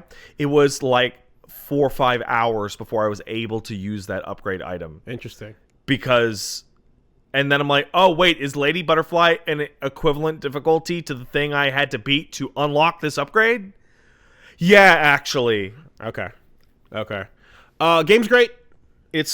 I got tilted after that first wall, because I didn't. The unlearning, everybody's wall on this is different, which is fascinating. The unlearning was not. It took a while for that to kick in, man. Like Shinobi Hunter was tough, but he didn't crush me the way he crushed you. Yeah, and same thing with the Chained Ogre. Like I didn't have that much of trouble. But the first general I fought was like an hour. Like that first guy after the dogs. Yeah. Okay. And I was like, what? And it's depend. I had a really goofy thing where whenever I would get nervous, I would start to play it like Bloodborne and start to try and dodge everything, and that blows you the fuck up. Oh, there's super undodgeable things. Yeah. Almost everything tracks you completely. Yeah, and the moment I really understood too that like hitboxes are lies sometimes, because jumping feels like a get out of jail free card in any other Souls game. Imagine a jump button in a Souls game. Holy shit, dude! Right? Wow. But in this game, hitboxes are lies, where a dude can do a lunging stab that is nowhere near you in the air, but you still get hit by it. You are supposed to. Because rock, paper, scissors You are supposed to dodge that left or right or step on that blade. Not a jump. And that is your goddamn solution. Yeah. They actually make, like, if there's an invisible sphere you could see of like a hitbox, you would see the area above your head turn red. So there's a gun enemy that you fight that taught me about the way jumps and grabs work in this game. So I'm going to assume everybody at home knows what I'm talking about when I use hitboxes. They're the invisible box that touches you from the enemy that grabs you, right? So enemy grabs have like a 8-foot tall vertical hitbox on the strike. Yeah. That ogre grab was pure lies. If the hitbox or if the visible part of the enemy is touching your toe when you're in the air, you're getting zoomed back down to the floor for the grab. I was under the ogre's armpit one time and teleported back into his hands. Yeah, don't jump them. Or if you are going to jump away. Well, so that PDF says jumps work? Yes. Don't do them. Not recommended. Yeah. So the other thing about the game is that I was worried about the length, and I was worried about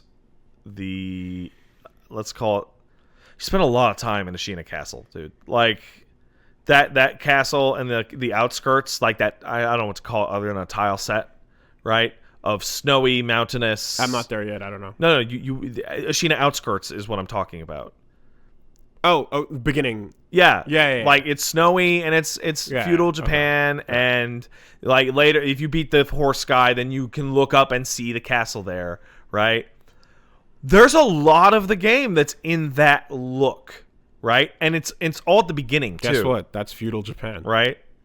And it's all at the beginning. Like you spend like, I don't know, 8 hours in that. And I'm like, oh man, I really hope that it's like, no, once you walk through the front door of that castle, you are literally given a sculptor's idol, and there's a path in front of you, and there's a path to your left, and there's a path to your right, and they all go to different places, and they all look different. And the other thing about the game is that it is considerably longer than I anticipated. And there's a really, really, really easy way to tell how far you are in the game, like to a percentile point. And that is there are 40 prayer beads. So and I think you can pick up 6 off the floor. Right? Yeah. Like it's like I got my defense to 11 and my attack went from 1 to 2. I love that the attack value is like, and that is bullshit. It's hilarious, but yet it is twice as big of a number than 1. Yeah, except that's not actually right. I have an attack value right now of 12. I'll be able to hit 13 before the end of the game, and there are 40 beads, and the vast majority of those beads are going to come off badasses.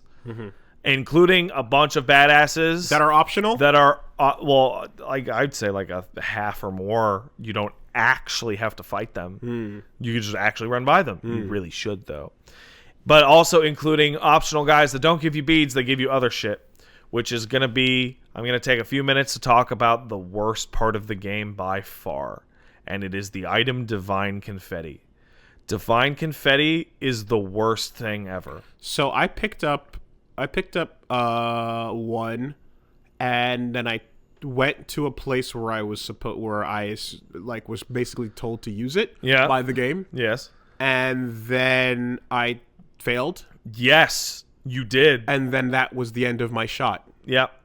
That is easily the worst thing in the game. There are 5 of those dudes around that are... They work differently than everything else in the game. They're completely unique encounters. I assume there's going to be a vendor of Divine Confetti.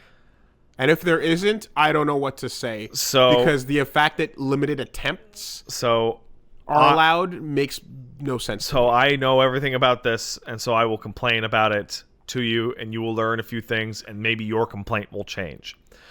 Divine Confetti is rare. How rare? Not that rare. But the reason why we're talking about it is because basically you have to fight some fucking ghosts, and you are going to do, like, I want to say 10% of your normal damage to them if your sword isn't on flaming holy fire.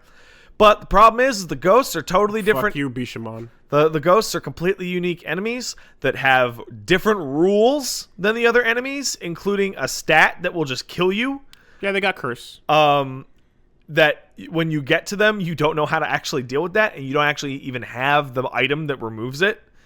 They slow down the arena. Like, everything about it is to fucking, like, you get into the fight, and you're like, I don't know what's happening. And mechanics are gone. Right. And then you're like, okay, well, first of all, do you want to actually kill these things? Well, you don't even need 1 Divine Confetti. You need 2 at least. Because they got 2 health bars, and it takes a while, right? There's a type of them that you might actually want to have 3. So this gives a situation of like, okay, I got 2 more Divine Confetti. I'm going to attack the Headless. I'm going to give it a shot. All right, I'm dead in 2 seconds. All right, I'm going to resurrect. All right, I'm dead again. Okay, well, now I can't fight the Headless again for another couple hours because I don't have any Divine Confetti. You wasted 2. It sucks. Yeah. It sucks. There are dudes in the castle that have them on the drop table. Okay. So they can drop them, but it's rare, and farming them for it is miserable. But it exists. About 90% of the way through the game, you will get an item that allows vendors to sell it. Yep. Okay. Great. Done. Solved. Now, but that sucks how far that in is. Blah. That sucks how far in that is. But the fact that you can get to a point where I can put that problem away until the credits roll. So the problem with it is fine with that. Is that these guys drop unique, super good shit. Yeah, of course they do. But if you told me that you would never take another shot at it. The first one that you encountered is the best one to kill in the entire game, because he drops a version of the Buddha's attack sugar that is just an infinite use item that costs spirit emblems instead of a consumable item. Okay. So you now just get the ability to give yourself power within for a couple emblems. Okay. It's insanely good. Problem is what happened in my game is I got to the point where I could finally buy Divine Confetti, and then went back and within about an hour killed every single Headless in the game and got all of them all at once. And there was no progression to it. It was just like, now that I can finally run enough attempts, I can go and get them. And then I went and got them. Okay. Because if you attempt them the reward is not worth it at the 90% mark. It still is, but it's like, boy, I wish I had this earlier. But my ability to actually do that earlier was incredibly limited. Yeah. Like, now that I've more or less beaten a bunch of them and I know how they work, yeah, I could probably do it at that point in the game. Okay. Because I learned how to fight them. But you don't get the chance to learn how to fight them because they wipe you, and then you're fucking... Yeah. Because it sucks. It genuinely sucks. Well, now knowing this, now I'm just going to scum it in the sense of...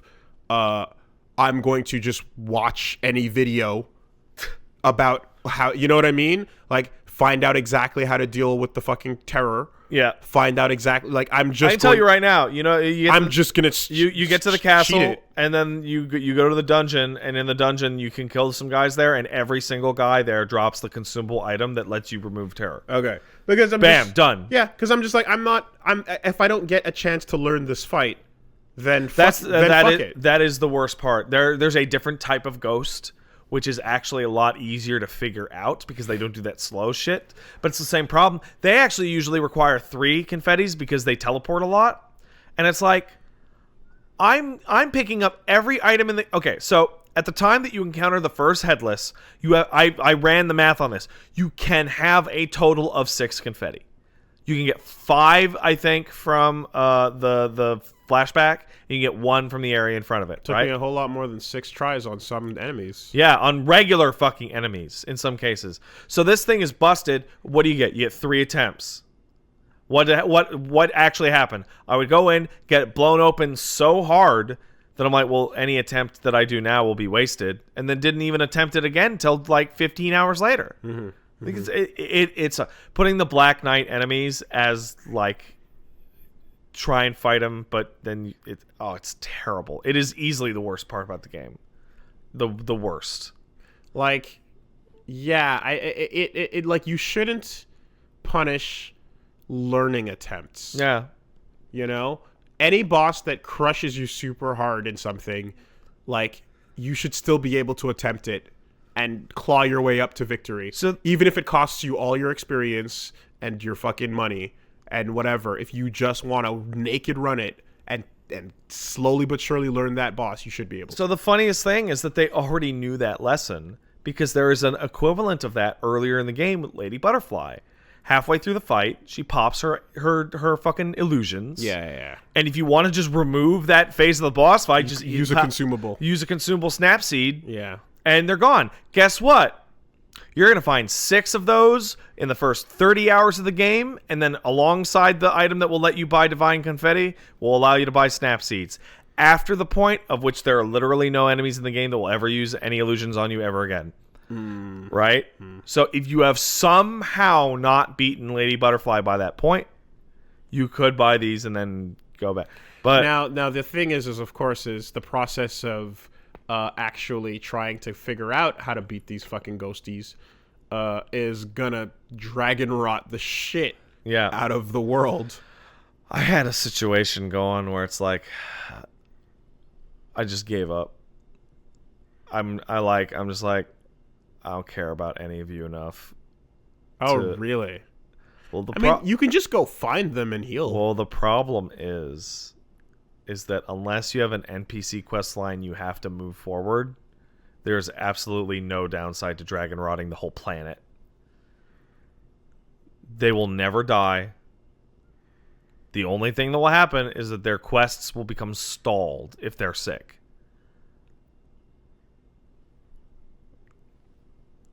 They will dude, it is in the reviewer guide. They will never die. That changes a lot. They'll get sick, and you won't be able to get the unique... so take Sculptor, right? That changes a whole lot. Sculptor has to get sick. Yes. It is actually... unavoidable. So one...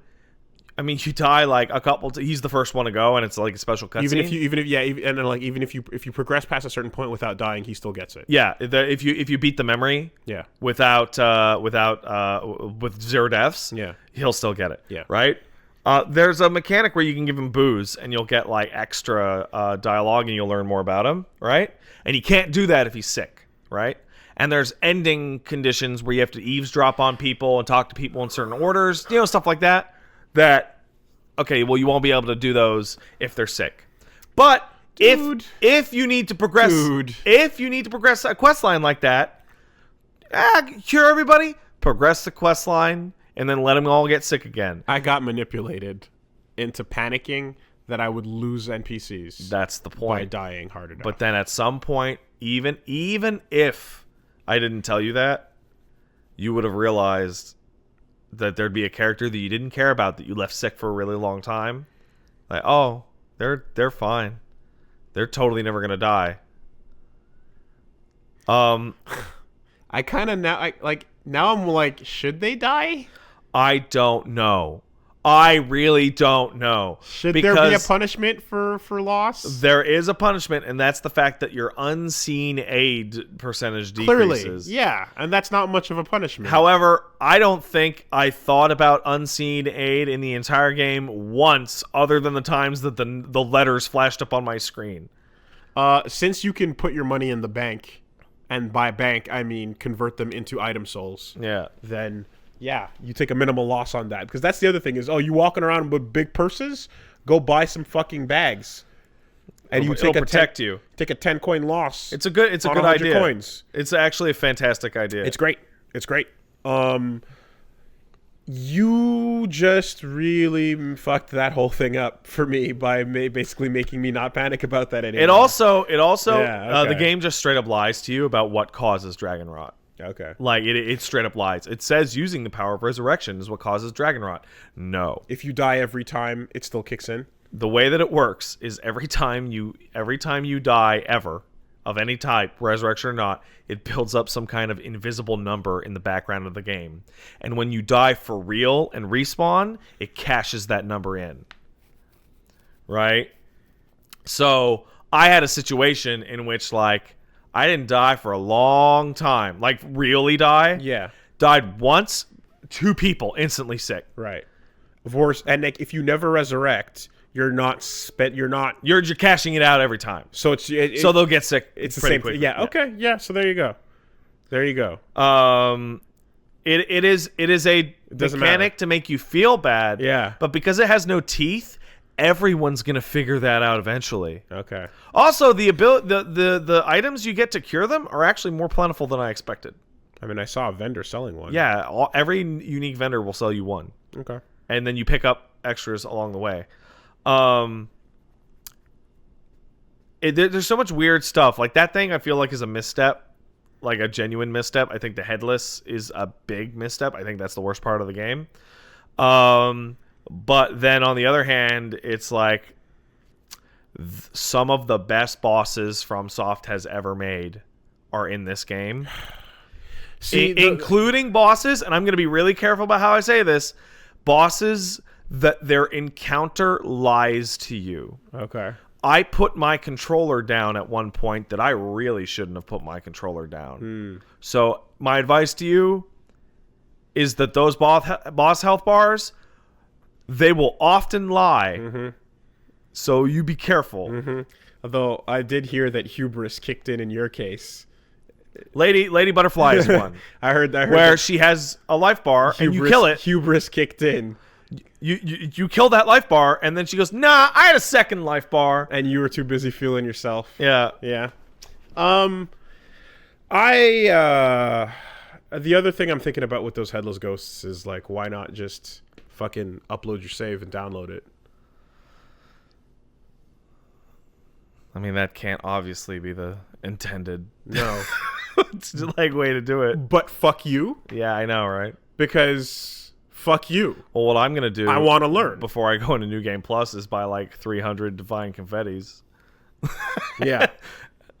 Because fuck having to learn those things over again. This is where I wish I could fucking summon a sign, have someone drop some, and then just fix the game. Yeah, so it's not a From Software game without bizarre mechanical issues of this nature where it's like it doesn't quite gel. That being said, after going through every area, this is somebody said in my chat yesterday, and they really nailed it. This is the tidiest From Software game. Where, okay, Dark Souls 1 falls apart after Anor Londo, right? Like, every area after you get to Anor Londo is worse than the one before it. Oh, right? tidiest in terms of zone progression? Yeah, okay. And then Dark Souls 2 is kind of a mess. Dark Souls 3 has some problems in terms of what zones are placed where. Sekiro has, like, basically, once you hit the 30% through the game, you get to Dark Souls 2 it and just go in a long direction all the way to the end of a zone and something like that, right? All of those zones are good. And they're all appropriately difficult depending, and there's a little trick that I won't spoil for you where they make the area just a little bit harder if you go there later. And they were all good. I did them in a weird order, and they were all fantastic. And then you get to the final couple areas, and they're great. And there's a cool, like, I don't know how to put it. There's a really cool, like, gauntlet sequence near the end of the game that ends with something really cool. And the bosses are universally good. I cannot think of one boss in the game that is bad. I can only think of maybe 2 bosses that were a little easier than they might have should have been compared to the shit that was around them. Like that happens where it was like the hardest thing in the universe to get to the boss, and then you're like, the regular enemy that I fought to come in here was actually tougher than you. Right. I mean, there is the thing where it's like, hey, that mini boss that with a name and two stab points. Yeah, that's a grunt now. Right. And that's like how far are you in the game? I'm like I said, I got up to Grandma. And then I beat the rider. Did you? So I went down a little stairway, and I saw, like, I'm like, oh look, it's the Shinobi Hunter again, but you've only got 1 point. It's another one, and I was like, oh. So let me ask you, did you find the pagoda in the memory? The 3-story pagoda? Okay. Yeah, so there's stuff. There's a thing. Yeah, okay. So in the memory there's a 3-story pagoda. Yeah. And there is a man there. And he is wearing purple. And that is the hardest thing in the memory. And you'll notice that when you fight him, he actually only has 1 life bar. Because you'll be seeing much, much, much more of him later. And when that and basically they take the Black Knights. That is your Black Knight, by the way. They take the Black Knights, and remember at the end of Dark Souls 1, they threw them all at you at the very end? They just start mixing these guys in, and it's like, you can't be serious. And the game's like, no, we're very serious. Right. Okay. Yeah.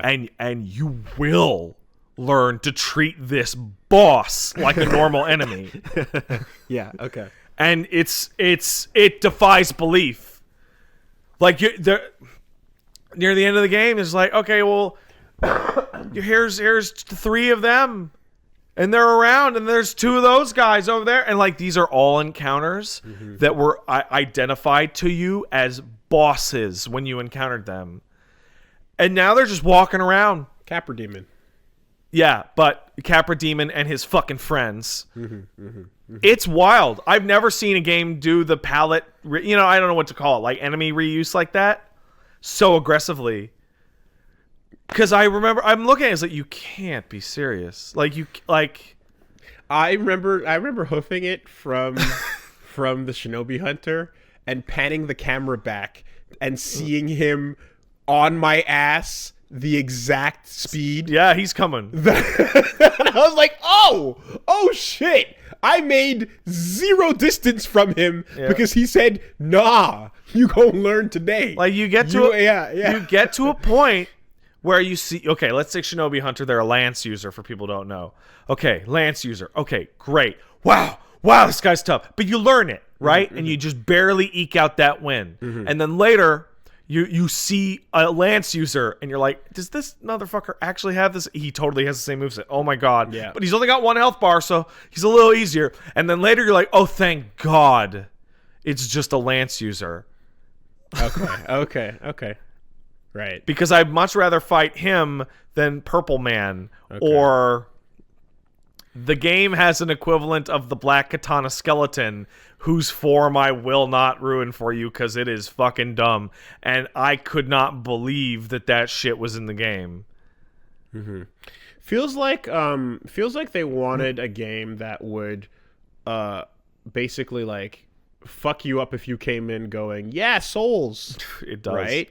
But the other thing is that people who aren't familiar with Souls are coming in and getting fucked up because, a game that's by humans. Exactly. Like, it's and that's what I was going to say is, what if you're not, Souls? What if you're, Tenchu? So there's been a blowback to this, and it's the same blowback that happens. Like, the Dark Souls games aren't that hard; they're just unfair. They're not unfair. They're punishing, right? This game isn't actually all that punishing. It's quite kind with its death penalty, but it's hard. It is as hard as people are telling you. It is reflex and pressure intensive to the up your ass. Like, it is the hardest game I have played in years. Beating certain enemies requires reacting to the startup of their animation. In some cases, the startup of their animation is very slow. In some cases, it's near instantaneous. I like the fucking general man, Tenzin. Yeah. And after the ogre guy, yeah, he's got a dashing uppercut that is. It might as well be K-Dash doing. So you want to know? I know it's the one where he rolls, right? It might as well be K-Dash doing his super with no freeze frame. It's the one where he rolls and does like an uppercut? Yeah. Guess what? He only does that when the sword is to his left side. Okay. So that's your hint. That's your hint. Did you figure that out? No. Eat the hit. Eat the hit. There is a character later on that you have to watch for a glint of light off their sword, and if you're not hitting that button the instant you see that light, you are dead. You are dead on the spot. And it's like... Man, yeah. And so what happens is eventually I acclimated, and then they give you a gauntlet at the end of the game. They give you like an existing area, and they're like, we have now populated this with the toughest badasses in the whole game. And dude, you are animeing your way through them. The fact that like that fighting grandma, she calls in her ghosts, and then you can... The fight will continue with the ghosts also. Yes, and you can run in circles if you don't want to use that snap seed, and then they'll eventually pop and come flying at you. And then you can just dodge that shit. But guess what? What? They don't all pop. Nope. Some of them hang around. And if you use the snap seed anyway, guess what? Sometimes it's in a radius around your body. So you're still going to deal... Like, they're like, nah, it's not free. It's never free. Nothing is free. Everything costs something. Yeah. You know, like there's no get out of jail. It's this thing where earlier in the game I'm like, okay, they can't possibly, like I'm triggering like 10 guys at once, right?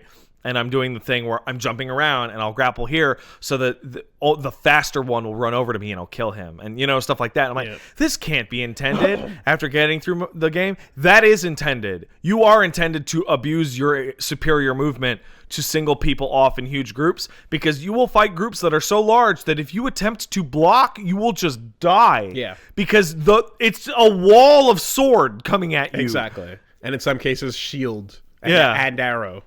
And tiny person. Yeah. I will say that, like, I've been ignoring a lot of the runs to bosses, but in favor of killing things on the way each time. But, like, now that I know I can just sprint past. And there is an ability that everyone should get. In fact, you know what? Let me just give you a piece of advice. Passive abilities in Sekiro are better than active abilities. Huh. Okay. Did you get? There's a quest from a guy that will give you an extra skill tree. He says, "Go kill some rats." You go kill some rats, you get a third skill tree. Right? 2 things on that skill tree: increase posture damage to enemies when you deflect something, and increase damages to enemies after you deflect something, so your hits will do more posture. That's better than life and posture. Yeah, those are the 2 best moves in the entire game, and everyone should get them. That is literally the most important mechanic. Like, the 3rd best move in the game is the one when you death blow somebody, you get some of your health back. Okay. That move becomes totally indispensable because you are like fighting to the brink of death, only to kill someone to have enough life to jump away and heal. Okay. How about that? Interesting. Game's great. Yep, let's take a quick order from our sponsors. Let's do that. This week, the podcast is sponsored by Chegg. Whether you need textbook solutions or expert Q&A, there's no better tool to help you ace your class than Chegg Study.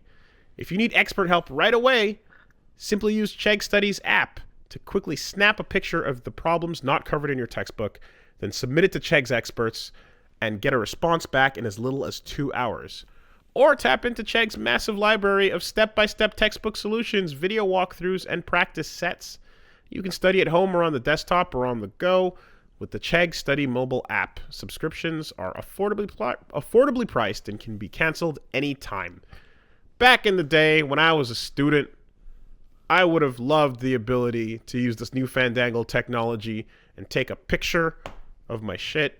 I could have used anything to help me because I'm terrible at studying. There you go. Hate hard. it. It's the worst, right? I'm in art school. I'm learning how to draw and stuff, so I'm doing these other studies for like not art stuff. And you're like, what is this? I don't need this. What do I want, right? And like nowadays, the magic of technology and phones and everything allows you to simply screenshot a picture and send it off and get the help you need right away. And boy, I wish I had this back when I was a student. Would have been amazing.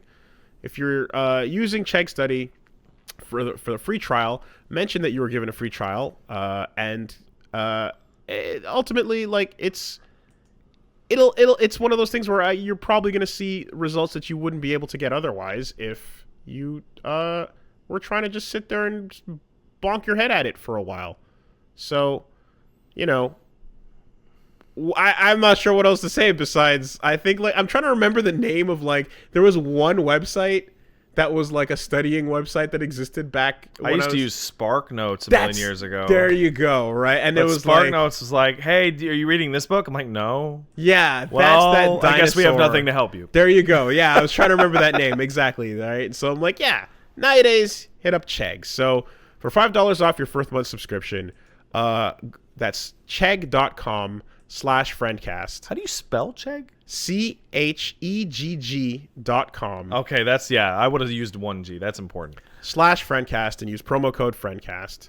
CHEGG.com/friendcast. Promo code friendcast for $5 off your first month's subscription. That's the second time you said first month. Yep. Thanks, Chegg. Thanks, Chegg. Doesn't Chegg sound like a guy's name? It could. Yeah. Hey, Chegg. Hey, Chegg, what up, man? You coming out to the barbecue? And he's like, nah, man, I'm studying. Yeah. Need any help? Yeah. Okay, so lots of stuff happened this week. Obviously, Sekiro is big talk about. I'm very excited to talk to you more about some of it later as you progress. Yeah. It's Oh, by the way, though, one last thing to say about Sekiro. You know that goddamn From Software bingo card? They just can't help themselves. Are you ready for Blighttown 4? Oh, come on. Come on. Seriously? Wow. They can't. They can't. It must be required by law. Wow. This is Miyazaki? Yeah. Yeah, right. Yeah. Hey, you know what? Miyazaki did an interview. He designed one character in the game. You want to take a wild guess of what character he designed? Emma? No, there's one weirdo that's wildly out of place with the rest of the game, and it's that pot motherfucker. Okay, yeah. Who's Yeah. Interesting. I want some skills, and I live in this pot. And it's like, all right, well, that's the one. It's him. Okay. All right. Yeah, I don't think we're talking everything we're talking about is early game stuff. Very early. I have dodge. So I thought anything that we've discussed here, you'll scrape up against in the first 3-4 hours. I thought the fight with Genichiro at the top of the tower was going to be like 60% through the game. And then it's like, you haven't even gotten started, man. Yeah. And I'm like, yeah, I like that feeling. Yeah. So, in other words, don't worry about the spoilers. Don't worry about it. We're talking real early stuff. Cool. There's a bunch of crazy shit in that game, including one suspicious reference to an old From Software game that I'm like, which is gonna make the theory people go crazy. Oh boy. Don't say Moonlight nothing. No. Okay. So, one thing I did this week besides Sekiro and obviously Devil May Crying was I watched Bird Box on Netflix. It's funny that you watched a movie about people not looking at things.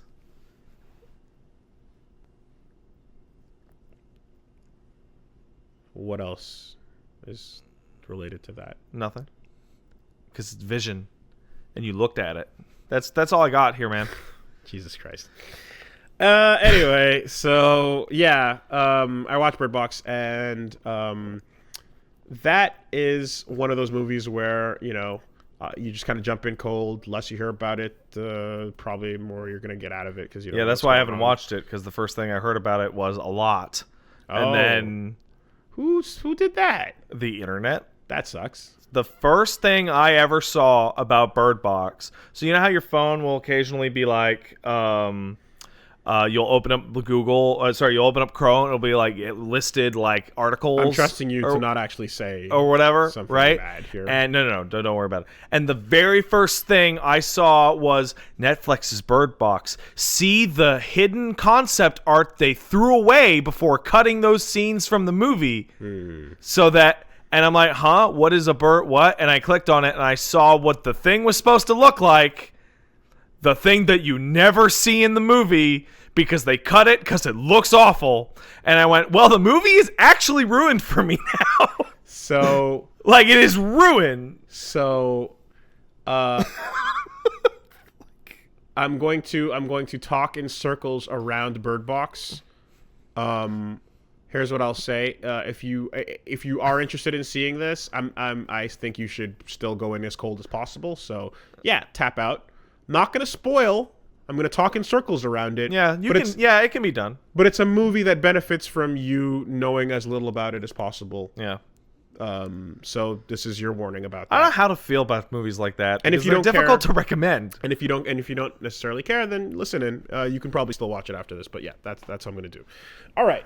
So, do people care that you guys are debating it amongst yourself? The fact that some people do or don't is reason enough for me. Some people are going to care. Some people are not going to care. Yeah, why take the chance? All right, come on, man, let's be polite, be courteous. So it's so funny that you said that because that is overwhelmingly the impression that the movie gives off. Right?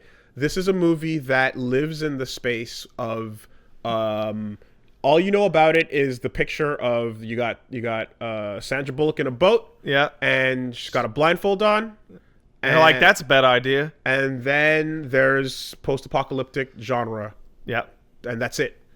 And it's got a weird title. Yes. So the movie, now that having gone through it, here's what it is. It feels like it's just like all those things I compare to, like your there's a type of movie now where there is an invisible threat that you can kind of basically surmise a lot about. Yeah. That's causing a problem for the characters and such. And it feels a lot like the script was way worse when it told you more.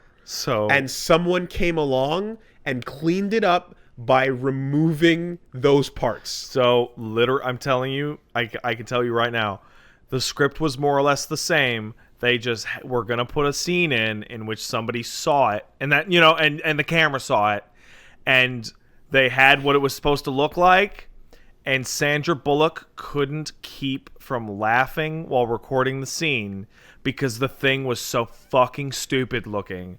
And they're like, just cut the fucking scene. And they cut the scene. And that's what they did. They just cut the scene out. So what you're left with, however, is still enough impressions. Yeah. Including, like...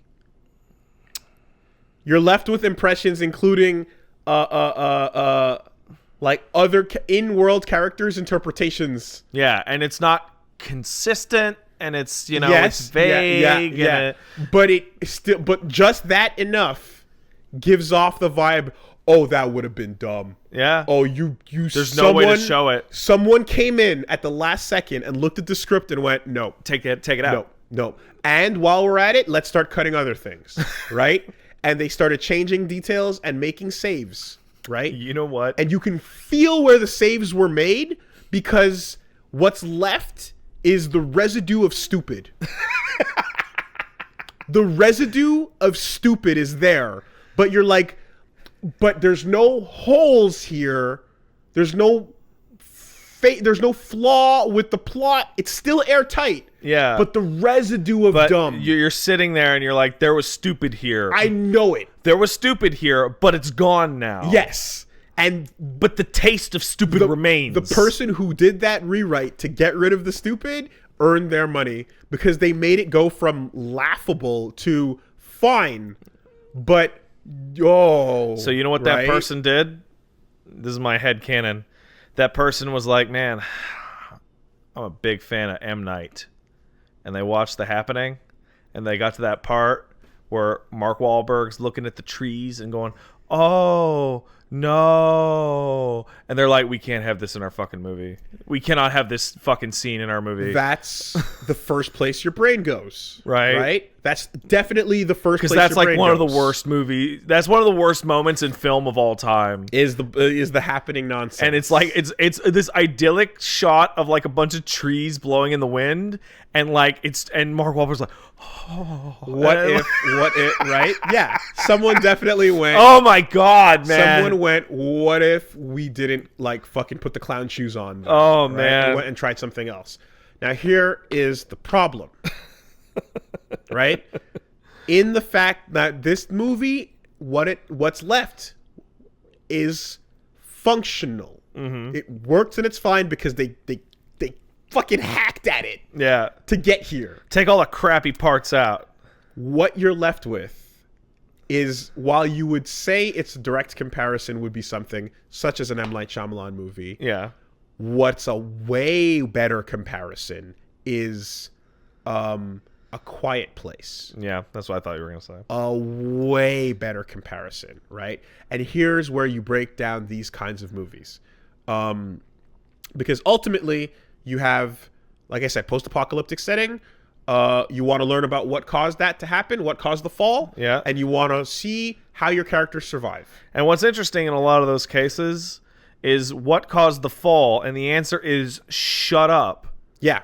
I don't know. So it's just a problem now. So right off the bat, right? Quiet Place. Good. Why? Because characters are competent. What moves the story forward is just how overwhelmingly threatening the problem is. This is a really big problem, man. This is a big problem. Bird Box, bad. Why? Because what moves the story forward is people being stupid as opposed to the threat being that overwhelmingly It's like, listen, dangerous. There is a obvious, if very annoying, solution to the world of Bird Box that no one appears to actually take very seriously. There is a way to remove that threat from your life permanently that nobody wants to entertain. And here's the tap out point. Because you claim you don't care. No, I don't give a shit. And here's the tap out point. So if I read the synopsis and watched a bunch of clips. So here's where I'm gonna just go right into it. So here's your double layer of here's your double. Get out of here for a second. So the movie challenges exactly that thought of like, okay, if seeing them is the problem, just don't see them anymore. Yeah, that it is a creature that if you look at it, you will die. Okay, now so that's a problem. Now, when it comes down to it, your climax is more or less creatures going, "Fucking look at me! No, look at me, dummy!" And then they're like, "Nope, we're not going to do it. We're not going to do it." And then they're like, "Oh, we're so scared. We're so scared that we got to get out of here. We got to get out of here because they're really yelling at us, really loud." They're very upset that we won't look at them. But what is their option if you don't look? And the movie says nothing. So then, why not casually go for a stroll with your head down? Like, just close your eyes. Nothing is stopping it. You look at me. No. Also, like a human being's natural. A human being's. I won't. A human being's natural fear response is to close their eyes. Now, is that a good response? Probably not, actually. But close your eyes. So it is a threat that you can give yourself invincibility from. So with your own body. So, right, your tier 2 threat comes in the form of assholes that are out there just trying to fucking people who are losing it, right? Well, actually, no. It's your like your crazies and that are like converts that are trying to fucking get you. Right, the people who roam the Badlands, hasten the end of the world, and so on and so forth. Right, and the problem there is you're like, okay, so what's the link between why certain people react this way and some people and certain people don't. And the answer could have been elaborated on, but it was trimmed. Yeah, and because it was bad. So what you're left with is because they're crazy. And as we all know, fucking mental illness, just whatever. I don't know, knows? Man. The zombos. That's weak in that it's like it's not very satisfying. Because you don't have to think about it, right? The whole thing about like why does it work here but not there? You go, well, they're crazy. That's why it doesn't work. And you're like, okay. Or this thing makes some people crazy at random. But your brain. No. It specifically talks about mental asylum. Oh, are you asylum serious? People? Like, yeah. No, people that are locked up are totally fine and crazy because it's. And so, what are you supposed to do, right? And your brain is trained to think of, well, they're crazy, therefore they don't make rational sense. Therefore, I don't have to think about the realm of crazy or why it doesn't apply. And like the first instinct you would think is that like, oh, maybe this would actually work. Maybe there's a hint here about. So Steph's guess was people that are already suicidal. Yeah, are the ones who become that. Yeah, and you go, oh, because there's a link it's there. It's dragging your garbage out. It's a link there, and it's like you don't change your feelings. Yeah. So that would make sense, but it's like no, it doesn't even go there. It just says crazy people. The end. Nah, it's not very satisfying. Right? I'm not satisfied with it. Yeah, terrible. So and then ultimately, like I said, you have that. It's the level of competence that the characters in A Quiet Place display with mastery over their world. Right? Because of the limitations placed upon it. In fact, there's an instance in Quiet Place in which one character's mastery over the world is so excellent that they accidentally solve the problem via something they were doing prior. The people in Quiet Place are so good at what they're doing that they make what is me screaming in the theater at how bad a decision it is to bring the noisiest possible thing into the world. Yeah. And then they're like, no, we had a plan. Right? So looking at it here, I'm just like, these people are not being brought forward into this plot, and trouble is not occurring based on, like, again, the threat actually being the problem. No, they're causing their own problems. They're causing their own problems, and people being stupid, and people being typical, like, survival band together archetypes where someone's got to be the one that cracks. Yep. Someone's got to be too nice and freak out. You got to have all those types of people. It's just going through those, and you're like, well, then, so stupidity makes the movie move forward, right? You should watch. Have you seen The Mist? No. So the new Mist. It's got the guy who played the Punisher in it. The new Punisher? No, the old one. Forget his name. Dolph Lundgren? No. The new Thomas Jane? Yeah, it is. It's Thomas Jane's the main character. And the thing about The Mist that's so fascinating is that you have a main character who is watching other people become horror movie problems and is like going, no, stop. No. Stop. Like, you're doing that shit. Like, he's not saying, like, you're acting like you're in a horror movie, but it's like everyone's starting to do that shit. Yeah. And make bad decisions. Yeah. And the main character's like, no, stop making bad decisions. Yeah. Can we all just fucking hold on for a second? Yeah. Like, there's even parts where it's like, hey, every group has to have the selfish asshole. Every zombie apocalypse has the selfish asshole. It's you know it. I got bit, but I'm gonna hide it. You recognize see it. You recognize the problem, right? And like the moment that occurs where like selfish asshole goes too far, like it happens, and then the only difference here is you're just gonna shrug it off, as opposed to confronting it and going, hold on, we need to stop everything and find out what that was. Why'd you just do that, right? Where anyone in a survival scenario with half a brain cell would stop everything and explain what just happened. But we shrug it off because the movie has to move forward. So anyway, all that happens, and then you eventually, you get to your ending, and I mean, you read the synopsis, so I'm sure you're aware. But it's really about emotions. But like, here's the thing: is like your ending where it's like you're trying to make it to a safe place to go, and oh my god. Fucking full spoilers. Guess what? They make it to the safe place, and it's a fucking school for the blind. And everybody's there. That will obviously solve the problem. Yeah, but guess what? You could have just made it that with a lot of security, but instead you made it have volumetric lighting, god rays, and soft heaven music, because this is more than just a safe place. This is a sanctuary. You've made it to heaven. Also, using visual metaphors in that context doesn't actually make any sense at all. Because they don't fucking... Yeah. But, like, it's so just, like... Yeah, like, it's overwhelmingly paradise has been found when it's really clearly not that. And all you had to really do was just make it, like, somewhat believable as a secure place for you to end up in, but they wanted that feeling to be over the top. Oh, Jesus. Come on. Is that a photo of the threat? Yeah. Oh, wow. Oh, wow. Boy, did they make the right call. Holy shit. That's even dumber than the ideas you get. Because you get some ideas in the actual thing. And they're not great. In fact, they make the whole thing a fucking joke.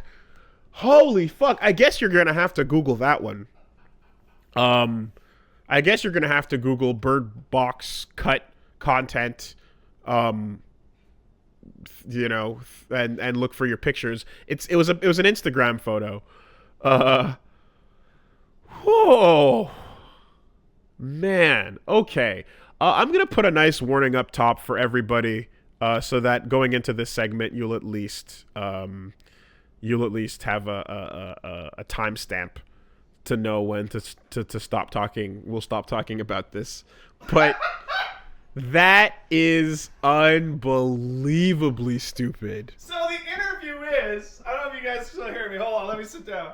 The interview goes that they're supposed to film a scene with Sandra Bullock where she gets like a glimpse of it. And, like, when Sandra would get a glimpse of it, she would lose her shit and start laughing super hard, like, 10 times in a row. And that's why they cut it. They didn't... So, like, if Sandra Bullock was, like, an idiot or didn't realize that it was the stupidest looking thing ever, that would be in the movie. You mean not in the shot, because obviously she doesn't look at it in the shot. Well, whatever. She would see it on the set or whatever, and she's like, I can't. This is fucking dumb. This is hilarious. But she soldiered on. She would have had no problem being in right? So if she was able to, like, look at that and not burst into laughing, that'd be in the movie. That's a sign of, you know, when, like, that's a sign of of someone who's acting that knows they're going to be in something bad and doesn't care at that point. Oh, yeah. Because if you're telling me she's, like, didn't have a problem... It's, you know, you want some wild shit on this note, by the way, gang, go look up what the original Predator was supposed to look like. Okay. It was supposed to be super tall and lanky and have like a weird detached head. Last thing I'm going to say on it is, like, her character is supposed to be one that's very disaffected with her condition, and because that's the way she sees it, and that condition is being pregnant. And she's very much just like in denial and such, and they make a good they establish that nice and early through just basic conversation, at which point the TV is on and like the world is ending and people are running and burning cars are in circles, and it's in Russia, and she's like, whatever, anyway. And, like, they literally just turn, don't worry about that. I really That's don't even care there. at all. Right? And you're like, okay. But anyway, and so they establish that she doesn't have a fucking, she's not able to properly comprehend the fact that she's gonna have a baby or whatever.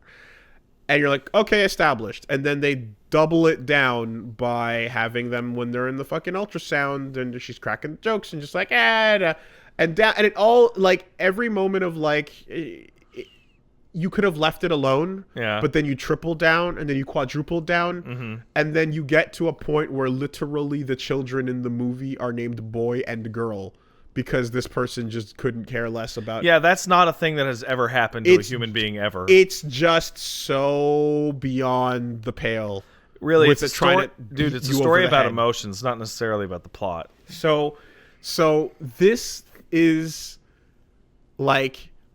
This is a train wreck that has been shaved and shaved and shaved and shaved until it fit back on the track. And then it arrived. And you get to the credits and you go, you know what? That was a movie. You know, I gotta give it to you. That movie did happen. I did watch it. You have to give it up. You have to give it up to the fact that you're like, you got there. You managed to get there. And anytime it was about to go bad, it said missing film reel. Yeah. And then it cut back to being fine. It just King Crimsoned past the dumb shit. And it worked. You know, it's pretty fascinating in that context. Very interesting. You can feel it aggressively, but someone came in and I can't think of a single movie like that other than this. Yeah. Yeah, because we know what bad movies are now. Everyone knows what a bad movie is. And bad movies don't come out by accident. No. They know they're fucking bad before they come out, guys. Yeah, and you know, and like, again, whoever you want to find that whether it's an associate producer or whoever the fuck made the executive call, director, you know what I mean? Like whoever it was on that final rewrite. Who went, this needs to go. You need to get this out of the fucking movie. That's a soldier. Yeah. That's a soldier right there. You need to get this fucking you need to get this makeup artist out of my fucking face and get this character designer to get out of here. Yeah, so if you want to watch Bird Box, it's cool, I guess. Yeah, but if you haven't watched Quiet Place, go watch that instead. Yeah. It's bizarre how analogous those are. It really is. Right? And again, you want to go to the happening side of things, but it's so much more. Well, I go to the happening side of things because of the nature. The obvious nature of the threat is yes. incredibly similar. Yeah. But the best part, because fucking Quiet Place, man. Like, Quiet Place has the introduction to Quiet Place takes a character from Bird Box and puts them in the world of Quiet Place, yeah, and then shows you what happens, yeah, to people that are from the wrong world. Yeah. Oh, I'm sorry. Are you too stupid to survive the apocalypse? That's it. I guess you're too stupid to survive the apocalypse. That's it. There's no. Like, and it's a localized, direct threat to you. If you are too stupid, then you will die. It also shows, like, okay, the world's pretty fucked up by the time we start the movie in Quiet Place. Here's a really good reason why I got so fucked up. Because you don't get to make many mistakes. Yes. You really don't get to make many mistakes at all. Yes. One, maybe two. And there is also, this is the other bit too, like, Quiet Place, by the time you get through to it, it makes a couple decisions. It even swerves, right? And you understand the nature of the threat enough to believe the rest of the movie. Yeah. And in this case, and in the case of Bird Box, the threat, you get the feeling that it is unexplained because further elaboration would make it the dumbest, most laughable thing ever in terms of its origin, not just what it looks like or what's going on, but literally where or what it taps into or where it comes from or whatever it fucking is.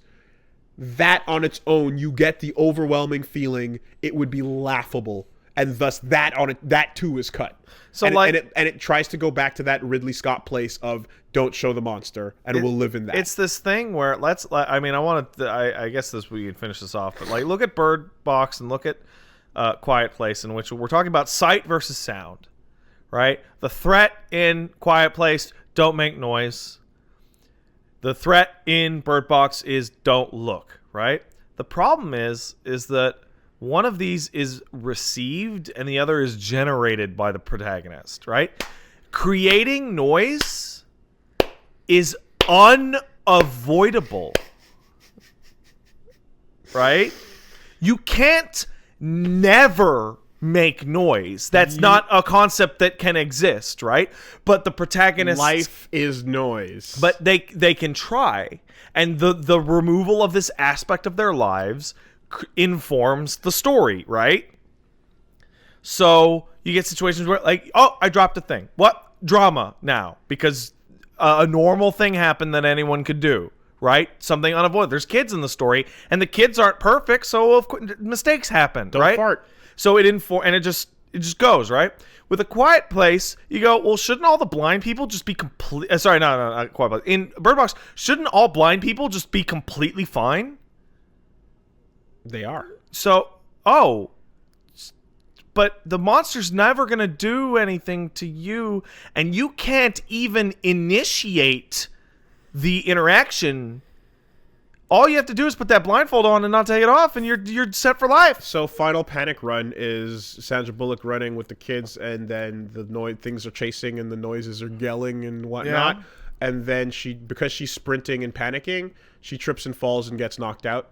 Okay. And it's like, damn, you were stupid to do that. You could have just walked. And then she luckily, due to emotion, manages to fix the situation and get the kids back and find themselves back on the path. Yeah. And then the noises start again, and then they just start hoofing it again. No, and you're just like, walk. what? Like, it's been established that but the camera dramatically cuts to the bushes rustling and the dust kicking up into the air, and it seems like it's gonna do something to you, but it's not. But it's actively not, and never going to. In fact, the entire premise of this film is based upon the one rule that is, as long as you don't allow it to hurt you, it's not going to hurt you. There's no... Yeah. Whereas, like, hey, guess what? You make noises when you're fucking asleep. And I bet you... That's tough, man. And I bet you that rewriter, that script revision... That person caught that and just went, I can't fucking help you. I don't know how to fix this scene. That's just way too locked in. You know what should have been the ending of that movie? Where she's running and then she realizes that that's stupid. And then they just walk to the location and they go, everything's going to be fine. Or you just... Everyone in the world who has died is stupid but us. Or you just thumb your eyes out. Well, I'm sure there's a less dramatic version of that. Yeah, sure. But that's why it's like the real actual problem is the crazies who are coming to fucking pull your blindfolds off. But quite frankly, whatever. Yeah. All right. Boy. What if I don't know. Like it's such an obvious rule. Like, hey, Japanese ghosts, Asian ghosts. Hey, how do they track you? Your breath. The breath is the soul of life. You stop breathing, they can't see you, right? What does that mean? That puts the onus of hiddenness on the character. Right. Fucking Quiet Place. Sound, whatever, right?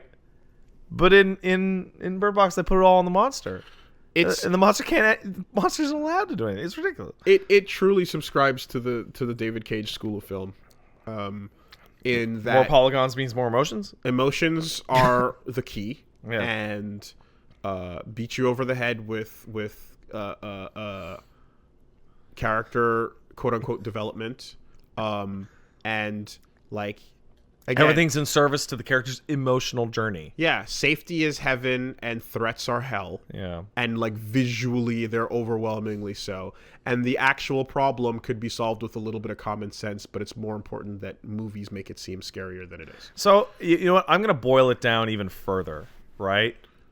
And it's like, okay, you have a threat in a horror film. Also, the crazies. Yeah. Can't trust the crazies. Asylums, fucking zombie farms. Yeah. So, you have a horror film, and the horror film has some kind of tweak, right? It's zombies, it's whatever. The viewer will say, well, just don't blank, right? You need to have a comeback to that. Every single time. You need, so zombie movies, just don't go outside. Dude, we need to eat eventually. Fine, right? Problem solved. That's a realistic thing. You need food. Yeah. You can't just not eat. You'll die. Yeah. Right?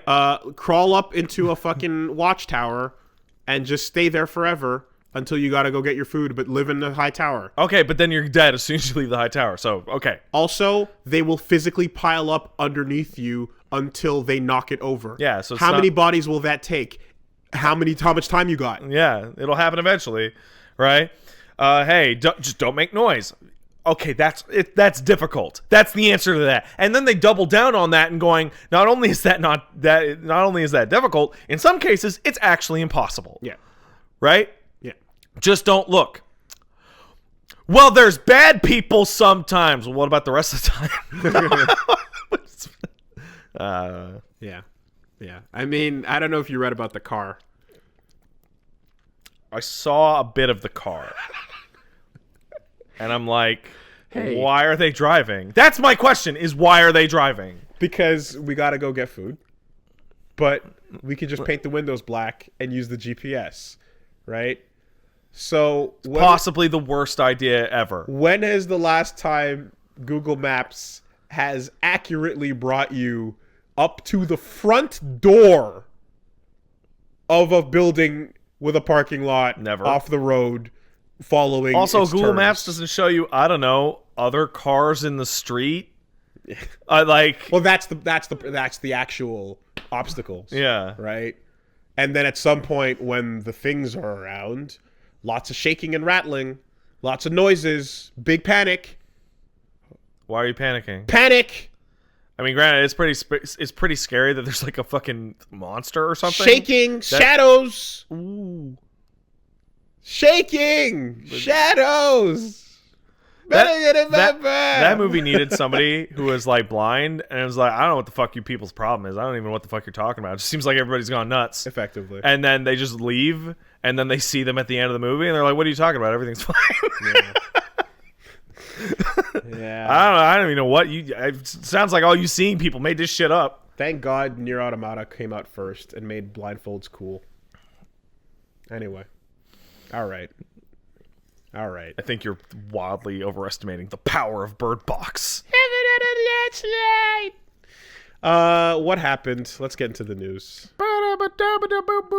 Hey, news. Yeah. Oh, hey. I mean, we talked about what we played. So yeah, we did. For more of Sekiro. Just a little bit more of Sekiro. You can check out me at twitch.tv/angriestpat. I'm gonna be beating 3 out of the game's 4 final bosses tomorrow at 8 p.m. Every ending has a different final boss. Cool. Which is super rad. That's great. Yeah, and if you are interested in my Sekiro runs and so on and so forth, yeah, you can tune in over at Wooly Versus on Twitch. Also on YouTube, continuing with Wonderful 101 and DMC5 and JoJo's Bizarre Adventure 7th Stand User and all that fun stuff. This week I'm going to be at PAX, so tomorrow I'm canceling, or not canceling, but there's no fighting games tomorrow. I'm just going to do more Sekiro. Had to push it for whatever, guest and such reasons. Also, I wanted to get more time in on that before leaving, and then I'm going to be gone to PAX for the rest of the week after that. So, yeah, I'll let you know what's going on. I'll try to get some hands-on with some fun stuff. And that's all over at Wooly Versus. So, let's see here. A couple things happened. It's the news. Yeah. Apparently that PlayStation thing was a shit show. Yeah, some people in the chat were yelling about Knack 2, Knack 3, and some people said... I don't believe them. Well, someone said something else. Days Gone, or... I don't know. Anyway. Yeah, Knack 3. All right. Anyway. So quite a few things happened, but we should probably get through them quickly, hopefully. Talked about the Stadia. Talked about Stadia. I'm going to say Stadia. Whatever, man. It's dumb. So Apple's like, hey, man. Did anything happen at the Apple conference? Yeah, they're like, hey, man, do you want to pay a subscription for video games? And everyone's like, what video games? And they were like, shut up. Did they do GameFlix? Yeah, they're doing So they're doing Flick. it... Yeah. They call your Apple devices or whatever. It'll yeah. But it's going to be like regular games. Like, you know, like shit that Apple already does. So both Apple and Google are getting into this. Yeah, but different kinds of GameFlix. And they're like, you want to pay like a couple bucks a month to play all the video games Apple has to offer? And I'm like, no. Chat's saying, but platinum logo though. Yeah, this is the Grand Blue Fantasy or whatever thing. That's their side games is all up in that fucking up in that mobile. But it's like, oh man. That's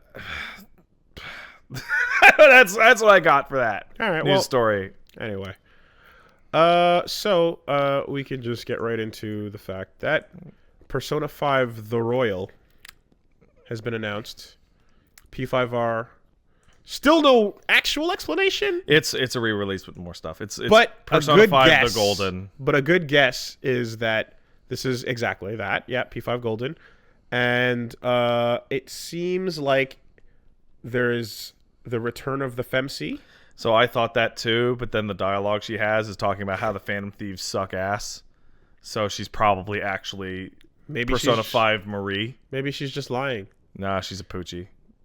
Maybe she's just Poochie, maybe she's just making That's it up. Persona 5 the Poochie. No, you're gonna get to date Ryuji or Yusuke. Nope. She's got the school uniform. Yeah, they all do. Almost every character in the game wears that uniform. What if it's FEMC? Nah, it's not. I really wish it would. You don't know. Yeah, I do. It might not be. Set sail for disappointment as you play Persona 5 the Royal Poochie. But you don't know. You don't know. It could be. Yeah, but I'd be glad to be wrong as well. Yeah, there. That's fine. That's fine. Also, announcing a further announcement. Go fuck yourself, Atlas. go fuck yourself.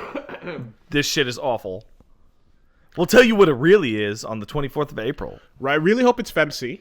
Yeah, that would be a dream. That would be the shit. And then we can see how crazy people get when you can date the politician. That's not what I was gonna say. I wasn't going there. No. Oh man, I was gonna say date gets smoked, and then wear his hat. Oh no. Creep out his mom. Okay, no, for real though. I hope you remember, because when we talked on the podcast, when Persona 5 came out, I talked about how, like, dude, if you were playing as a girl, people would be losing their minds over the fucking Temperance link. They would be going... Who's that? Becky, man. Okay, what does Becky even become? What? No, whatever. Let's say... Becky and Kamoshida's personalities were reversed. Yeah. And Becky was the evil one. Yeah. And you, as a female 16-year-old student, were dating your volleyball coach. Yeah. People would have gone nuts. I'm curious to because however progressive people want to see how want to see him or whatever, like that South Park shit about nice is on point. People would freak out. And I want to see it, Femc, and I want to see her date the fucking get-smoked 12-year-old and the teacher and her doctor and the politician and see people go crazy. The reverse version of Becky is in the game, and it's called literally the first arc. Yeah. It's called the Kamoshida arc. Like, it's there. Like I'm so curious because like a lot of people were like, "Oh man, it's cool you date your teacher," and I'm like, I think that's a really fun S-Link, but it's also super dark. You could date, and people are like, "Why is it dark?" I'm like, just switch it. You could think about it. You could date Ken. Yeah. And if I remember correct, other characters like, and you're like, no, it's cool, and they were like, teach the boy, train him. Well, you know what the real crazy thing is they're gonna add an S-Link. They're gonna change one of the S-Links, and instead of the gun store guy selling guns, he's actually gonna sell cocaine. Oh, well, wow, yeah, scrape that one off the shelves. And what you're gonna? No, they would never do that. That is gross. It is. My mind races with what some of those S-Links become. I'm never gonna call them confidants. Always S-Link comes first. But my mind races with what that becomes, and because like there's even just like the interactions with Sojiro, yeah, are gonna be weirder because Sojiro will be like awkward, like there's a part where you're talking to Sojiro around Valentine's Day when you cheated on all your girlfriends, and he's like, you know what, back in my day, and this time around he's gonna be like, I don't know, you're not pregnant, are you? Take that shit upstairs. Yeah. Get away from. Keep it away from the customers. Or, no, you know what? We're not being fair. Because the Valentine's Day link would not be, back in my day, it'd be like, I know it's really weird because, you're living under my house because, and it's like we're family. But, I just want to say, I could be your... and then everyone's going to go, and a couple people are going to go, yeah. Dude, I swear... So... it's funny because we make fun of Persona and we make fun of Atlas because there's a bunch of shit that you're just like, Japan, right? All you have to do is just alter that perspective just a little, and you get a clearer view of just like how like, maybe that isn't as like I think it's all hilarious and I want to see it's fucked up shit all to the nines, but like people are gonna get fucking mad. So Jerome, did you leave this coat hanger on my bed? I don't. You kids nowadays. I don't know what you solve your own problems. Keep it out of my house. Keep it out of my cafe. No, you know what? Be Sojiro. I'm keeping the baby. You can't stop. Oh God. And then you have an S-Link with the baby. Oh boy. Well, anyway. You want to have a fucking wild-ass Persona game? Back in my day, we solved things the simple way. You want to have a fucking wild-ass Persona game? Persona 6, you play as a female main character, and the first thing that happens is you get pregnant, and it's the Moon Arcana, and every month of the game you get more pregnant, and then on the 9th month where you get to unlock the final dungeon, it turns into the Death Arcana. Okay. Hopefully the Fool. But here's the problem. Running around Tartarus in the third trimester is not gonna work out. And you're all pregnant and shit, and your outfit's it's like a fucking maternity thing, and you're trying to keep it hidden at school. No. And your party is like, I don't think you should be doing that. And all the dating options are still there. For real? Yeah, they're all there. And your romance options range from the one guy who's like, let's just pretend this isn't happening, to the father, to the weird guy from the comic book store who's just all about it. I mean, look, like, from a gameplay perspective, your MC has too much physical action. I just looked down into the chat and saw a guy in all lowercase. Please move on. That's the correct answer. Yeah, Yamero. I know. It's like they want to tackle social issues. I want to see it get really fucking dark and grimy and complicated in a way that I find to be like outrageous. Because I'm like, we talked about the Futaba S-Link that's all fucked up, right? You know what? Fuck it. Just fuck the whole game up. I want this game to be like poisonous to my sense of self. There's a fucking dungeon where you're fighting at a dam and there's a crack. And you have to defeat the boss before the dam cracks and the water breaks. Yeah, and the water leaks up and floods the world. Yeah, and you have to complete the missions before you have to complete every one of your missions before your monthly ultrasound, or else the baby will turn demony. Oh man, how come you get 2 Personas? Well, yep. Okay. All right. Turns out you're playing as the baby the whole time. Did you play Assassin's Creed 2? Yeah. Do you remember the mission where you play as a sperm? Yep. I do. That's one of the weirdest missions in a game ever, and the game tries to ignore that it happened. Like, that never comes up ever again, and no character ever says, like, was I just playing as my ancestor's nut? Hey, man, your baby will now take a mortal blow for you. Oh, my God. Okay, there's people that don't know what I'm talking about, so I'm going to elaborate on that. In Assassin's Creed 2, you play a mission as one of your ancestors, and it follows the male character to a rendezvous with a female character, and then the male character leaves, but the perspective of the animus stays with the female character, which means you were playing as the protozoa or the spermazoid or whatever. And you're like, wait, what? And that shade, I don't even know what the animus is at that point. The memory doesn't have to be a memory anymore. It doesn't have to be anything. It can just, It stops. It's following individual cells. It falls apart. What is a person, right? Oh God, are we doing this? No, but I'm saying the animus forces the question of what a person is at that point in time, based on where the camera goes. Oh, so you're gonna drag the animus down to the rally and be like, "Take a look at this shit."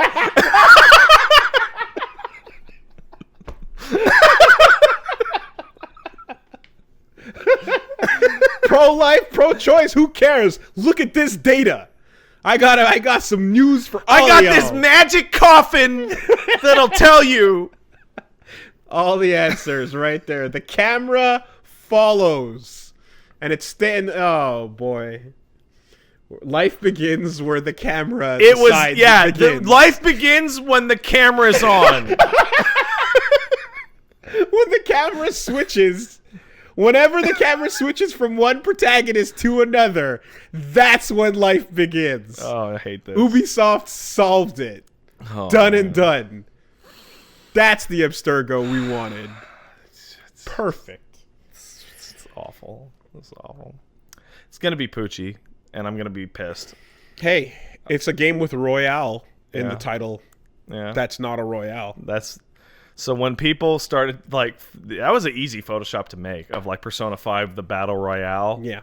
And I was like, this looks really real, really fast. And people are talking about Persona 5, the Royale. I'm like, are you... No, okay, it's an RPG. I really do wish it had been Persona 5, the Rumble, but hey. Well, here's the other thought is that people have been asking for the return of FEMC for so long, and they did it with PQ2. Yeah. So she's back in canon. She counts. So that's why there's a possibility they might be leaning into what people want. I really, really hope it's the FEMC, because that game would be... That game's different for a lot of reasons with the FEMC. Mm-hmm. In fact, the start of the story can change very dramatically. Yeah. And then it's like, you can shove Yukiko all down my throat as much as you want in fucking MC mode. Yeah. Because that's not going to happen in this mode. Yeah. And that shit's like... sucks. So I want to see what the alternate take on that is. You know, I guess it would be like, well, whatever. Anyway. Well, that being said, I look back on P3P. Did you play as DMC, the FEMC? No, and that's why what I was gonna get at here with P4FR is that I don't have the ability to replay P5. I don't have the time for it. It's not gonna happen. But I really want to watch. You'll just check it out. Yeah. So the thing is I played P3P with the FEMC. Not Yukiko, Yukari. I keep whatever. She's a dumb bitch. But like a lot of those social links changed, like very dramatically. Right? I mean, some of them are romanceable, some of them are not. There was a really good S-Link with a tennis player that was just your pal, right? But then there was some other stuff in there that you were like, that's a weird change, right? One, Ken is obviously the biggest one. Yeah. Or it goes from, Ken, you're a shit kid, to Ken, I really think your boy shorts are hot, and everyone around you is like, right? Shinji changes very significantly to the point where it even alters the ending for real. And like in a way that I'm like, that's fairly significant. Yeah. But the weirdest one, did you do the Magician S-Link with Kenji in Persona 3? He was your regular ass classmate that you just hung out with. Probably not all the way. So his thing was that he was hot for teacher. Yeah. And the MC was like, Kenji, you're fucking stupid. Mm-hmm. And that was that, right? And then you just kind of he was unconfident and stuff like that. Well, if you're playing as the FEMC, he's hot for teacher, and that thing changes to like, dude, she's into it. And your character's like, I don't know, man. And he's like, no, it's great. And I'm like, X to doubt. And I'm like, and now I look at like the stuff that's in P5, and I look at like a female main character, and I'm like, oh, I can't wait to see what fucking shit's in there. Yeah. That should be fucking wild. It should. I'm excited for that possibility. Just a you go to date Yusuke, and he's like, nah. That'd be perfect. Only if like it's like, I don't know what he's a weirdo. I don't know what he fucking wants, or he wants to fuck a canvas. Stack up all these sweaters on, like that fucking that model of I look back that model of Anne. I look back on that like whole storyline, and it's tone deaf. Well, considering the storyline that happens right immediately before it's very weird. It's really weird because you're also coming at it you're coming at it for the fan service, but you're like, she just went through some shit. What are you doing? Because Ryuji... Can we leave her alone? Because Ryuji's like, oh, that Kamoshida's so evil. That Kamoshida's so evil. I can't believe he would try and take advantage of his students. Okay, Anne, we need to get this guy to tell us what we do. You're going to get naked, bitch. And it's like, wait, hold on. Ryuji, calm down. Yeah. It is very totally like... Can we just give her a breather? Can we just back off? The anime's not very good at it either, by the way. Can we leave her alone for a minute? So Anne gets... Her friend's in the hospital. Anne gets like the big kill on the Kamoshida boss in the anime. And as she's giving her speech about how evil he is, that like take advantage of his students, like the camera is like crawling inside of her asshole. It's like... Because she's got the new outfit. Dude, it's the same. It's the thing that we kept talking about Persona 5, and it's the problem with Persona 5. The theme of Persona 5 is to fight the establishment, and it's made by people who are saying how good the establishment is. Like, it's a problem.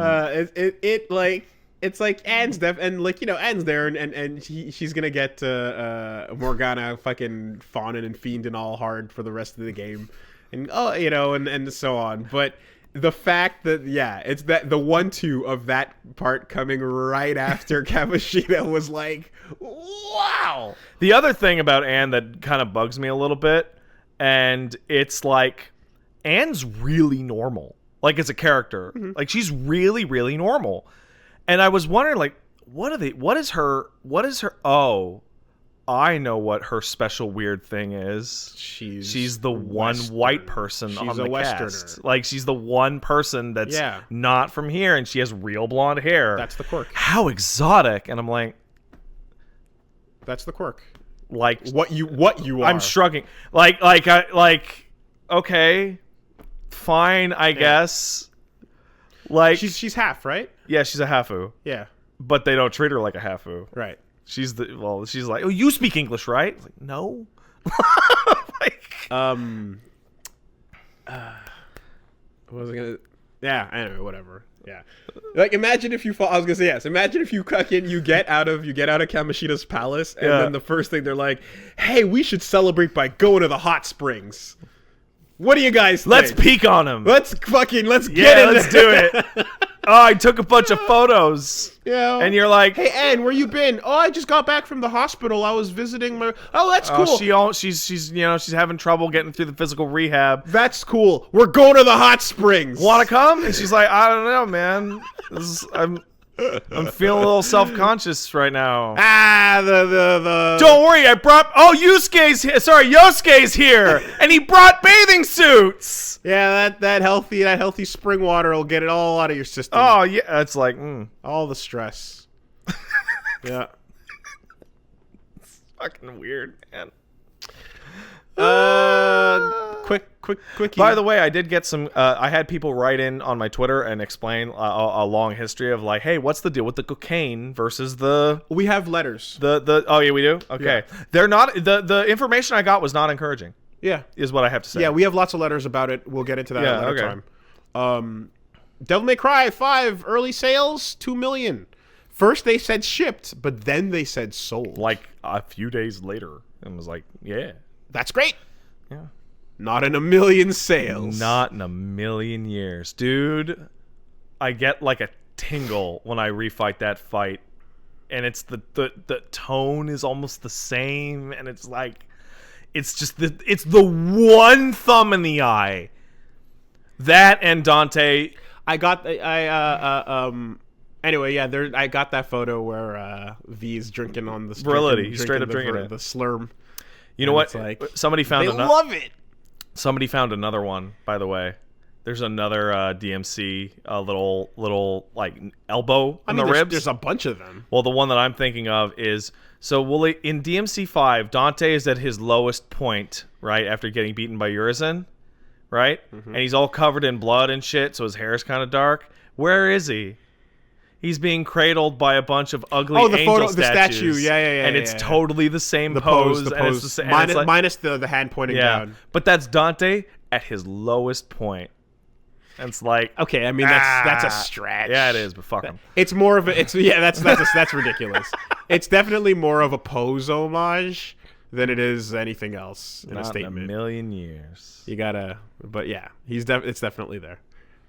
I love it. Good for Devil May Cry. Big sales. Good for Tuna. And everybody else, too. I'm sure other people worked hard on that game, too, I guess. So, this one kind of snuck by, but it looks like there's going to be a discless XBONE coming out. This is a mock-up product picture that we're looking at here.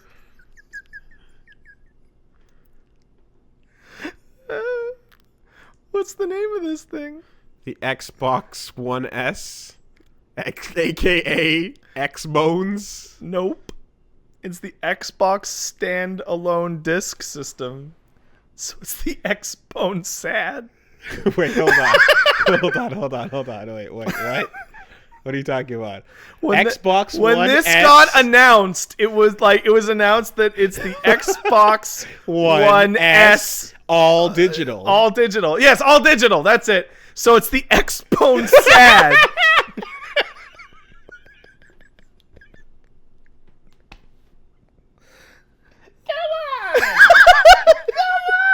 They have to know. You do it's on purpose.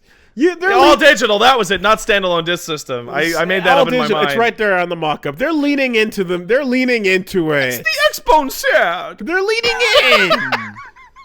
Come on. Okay. Well, anyway, this is kind of like, you know, that Canadian Wii, that was sold at Farmer Pre, or the what was the other thing? The 2DS and such and so on. Yeah, man, this is no discs. Yeah, sure. Why not? This will serve a bunch of people. It's probably a little cheaper. Exactly. Yeah. My PC has had no disc slot for years. Fallout New Vegas was the last game I put on a disc into my computer. There you go. That was a long time ago. I don't actually remember the last time I put a disc in a... Oh, I've only put one disc into my PlayStation, and that was the demo thing that came with the VR. Yes, I put the VR disc into my PlayStation. Maybe like MKX. Yes, you did put MKX in, I remember. That's about it. I was there when you did it, and I remember remarking that it was weird. Putting that in. Putting a disc into a console was an odd thing in my mind at that time. And then I realized how odd that thought was as well. Well, that's because we're here now. Yeah. Collectors only for me. If I want to collect it, then I'll buy the physical. Otherwise, I'm good. Shelf space is at a premium. So, yeah, that's a thing that'll happen. And quite frankly, shave a couple bucks off of that, it's a good idea. But then why does it make XBONE sad? I mean, why do we cry, XBONE? So we talked about Master Chief Collection. Oh man, yeah, that's happening. Yeah, fucking. How about this? You want to go back to the brief discussion we had about this a minute ago? I'll go back to any discussion. Vampire the Masquerade Bloodlines 2 straight up just announced the GDC. So you know what is the most? So there you have it. So you know what the most interesting thing about this game, about this news is?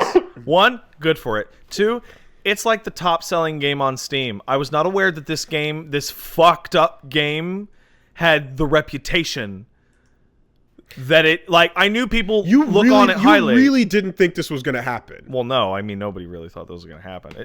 Maybe another Masquerade game, but definitely not, like, Bloodlines with a 2, you know? They're doing it. But, like, yeah, no, this game's reputation is for real. And, well, I knew the game had a good reputation, but I guess I didn't know it was broadly known. I always figured it was relatively niche. But it's always been, like, every time it comes up, like, look at the chat right now, right? Yeah, everybody mad at me. Like, everyone's excitement. No, because when the name came up and I was like, oh, yeah, they're going back in. Yeah. Right? And the reaction everyone has of excitement, they know about that. Yeah. And that's why, so it's like, why, why not? Like, worse shit gets put out all the time. All the time. Why wouldn't you try it with better? You know? And the Masquerade's a really cool fantasy setting. The original Harley Quinn. That ponytail. Yeah. The ponytail look. So yeah, that's fucking. I like the business one better. That's just me. Weird. GDC is not exactly a new game announcement place. Yeah, I get the feeling that it was announced there because a lot of game developers would have also been like, "Oh yeah, more ideas to steal." Perhaps. Weird, but cool. Yeah, good for everyone, especially vampires. Yeah, I don't know what to make of it, but Gearbox is like, here's a picture of Duke Nukem, and here's what is possibly more Bulletstorm stuff. Yeah, we don't know. I don't know if you saw, but the Gearbox Twitter was like, "There's going to be a Borderlands announcement at PAX. Ooh, what is it?" And then the trademark leaked out that it's the first game remastered. Okay, and it's like, fuck off. So what's this picture of Duke Nukem? And some bullshit. Okay, it's probably just a Bulletstorm re-release with Duke Nukem inside it. I mean, Duke Nukem came out as DLC for Bulletstorm. I didn't know that. So that was a thing. Oh, it's probably just Bulls. Yeah. But this might be something else. So people are looking at this going, this is either more Bulletstorm or more Duke. And we don't know Randy, which. no. Bulletstorm's rad, though. That's a good game. We'll find out soon. Has Jennifer Hale yelling at Steve Bloom that she'll kill his dick, which is... That's awesome. A really good line. Like... She goes, "Get the fuck away from me or I'll kill your dick." And then Steve Bloom goes, "You'll kill my dick?" It's the greatest line reads by either of them ever. That's great. Yeah, so I mean, obviously we touched on it, but like, you know, Sony announced that they're going to be doing their own Direct. And it sucks. So State of Play, which is a fun, like, not pun, but play on words for PlayStation, is their Nintendo Direct. And between that and Inside Xbox, E3's got a lot less every year going now than it ever has. Yeah, that's right. Except for the year when it was literally not existing. But Airplane Hangar year was pretty bad. E for All? Don't forget E for All. I think that was another one. But anyway, the idea here is that now every major console has its own show. So save the big megatons for that. I saw some news trickling out of this, but the only news that I thought was actually interesting is apparently Sony. I don't have a source for this right now, but apparently Sony is not allowing the sale of digital games via retail anymore. As in, people can't sell codes? Yeah. Really? Like digital only games, I believe. So you know, you'd be able to get like some places sold codes and they'd email. Yeah, it to like you. You could get like a Braid code at your local store or something. Yeah, apparently they're not going to. But that seems like minor. But Super it's also niche like, market anyway. but why? I don't know. In some cases, it let you get shit ahead of time, depending on your region. You know, I know that. Like places like Liksang and stuff, sometimes you buy and they'd send you a code and be like, oh well, it's out over here. Apparently they they showed Jax in Mortal Kombat. Yeah, sure. He's cool. You see Kotal Khan's reveal trailer? I did not. Kotal Khan has a reveal trailer, which is 3 minutes of Kotal Khan getting his ass beat by Jackie Briggs, and literally he gets like 2 moves out, and it just shows off all her moves instead. But it's called the Kotal Khan reveal trailer. I don't understand. Noob Saibot got a cool reveal trailer. Well, are you talking about the actual trailer or the accidental slide in the middle of that presentation? No, I mean the trailer that came out. Yeah. He has a Wishbone remix as his fatality. Yeah, what he doesn't have is a cool voice because they turned his voice into this. Yeah, it's quite terrible. It's awful. It's literally just evil. It's the worst that could happen. Saibot, mother would be disappointed. Like it's a guy doing that. Yeah. And it's bad. Please just make it nothing. Please just make it nothing. So that happened. Other fighting game news. Well, there's, for those who are paying attention, which is none of you, Terry Bogard is coming out this week alongside Sharon in FEXL. So if you remember Sharon, she's the sniper girl from Street Fighter EX. And she's got a cool redesign. And she's got the trademark pant leg. And she does her gun stuff. So that's Sharon. And then Terry's there too. Terry's there too. He's Terry. You guys know who Terry Bogard is. Terry Bogard looks better in FEXL than he does in King of Fighters 14. Well, of course he does. Like, he looks better in this game than he does in his actual game. And yikes, you know? But yeah, he does everything you'd expect. He has got all the voices. He's got big old combos of crack shoots and power waves and bun knuckles and overshoot geysers, Buster Wolves. Yeah, it's a bit rough when the guest gets more love than the original, but that's not becoming uncommon these days. Well, I mean, it's the way things are in a lot of cases. Like, do you see how much work Negan got? Tekken is crushing it, where everyone in Tekken is the best form they've ever been in. There was a GIF a little video going around of like Negan wearing like hipster glasses and like a pink shirt with like a little fucked up gotcha angel like floating around his head, just doing his intro quote, just like, "Hope you got your shitting pants on." And it's like, man, Tekken's the worst. Like, we need to delete video games because this is the worst. Now. We can start talking about the new footage of Samurai Shodown that came out today, because a whole lot of Genjuro's there, yay! Came out. So we got IGN took a look at it. Some other places took a look at it. There's some footage of Li Joe beating the SNK devs, which is real fun. Samurai Shodown is back and it's doing its thing, and the gameplay is bonkers because there are moments when people go into POW mode. Did you play Samurai Shodown at all? A little. Did you ever? Do you know the mechanics? Are you familiar with dabbled. how it works? Yeah. Okay, because just keep going. Heart attacks are fucking devastating, right? They're the hardest attacks ever. Yeah, like heavy getting hit with a heavy on a counter hit is like 20% of your fucking life. And right? the game slows down. It's like, ooh, like it's brutal. And what ends up happening is that a dog, says the chat. Oh, you're unfamiliar with Galford. That's Poppy. Yeah, Galford and Poppy are staples. Go Poppy! He's the best. And no, I am not mispronouncing that. Just like Nakaruru and Mamaha. But so the whole Samurai Shodown damage thing has been taken to the fucking nth degree, because now there are POW modes that you activate and lance attacks that do 80? Shut up. Okay. All right. I'm gonna try to find something. Tell me about what you've because I don't know how much you know about Samurai Shodown. Very little. I know that I barely know anything about Samurai Shodown, and I saw Genjuro in a thing, and I went, "Oh, cool, that's Genjuro." And then you went, "How the fuck do you not know who fucking Galford is, but you know who Genjuro is?" Genjuro is like a weirdo. He's not even like a fucking main character. Galford's there. He's got Poppy. Yeah, that is a weird. I didn't know who Nakaruru was, but I knew who Genjuro was. Okay, so you found it. So we're gonna look at found the part. Shoutouts to High Fight. I'm still gonna tell you to shut up. Shoutouts to High Fight. High Fight's a great Twitter, great clips.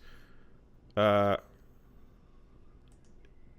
So unfortunately, the full screen there kind of hides for the window. But if you look at this fucking clip, I want to see the clip. Show me the clip. If you look at this clip, I can look at it.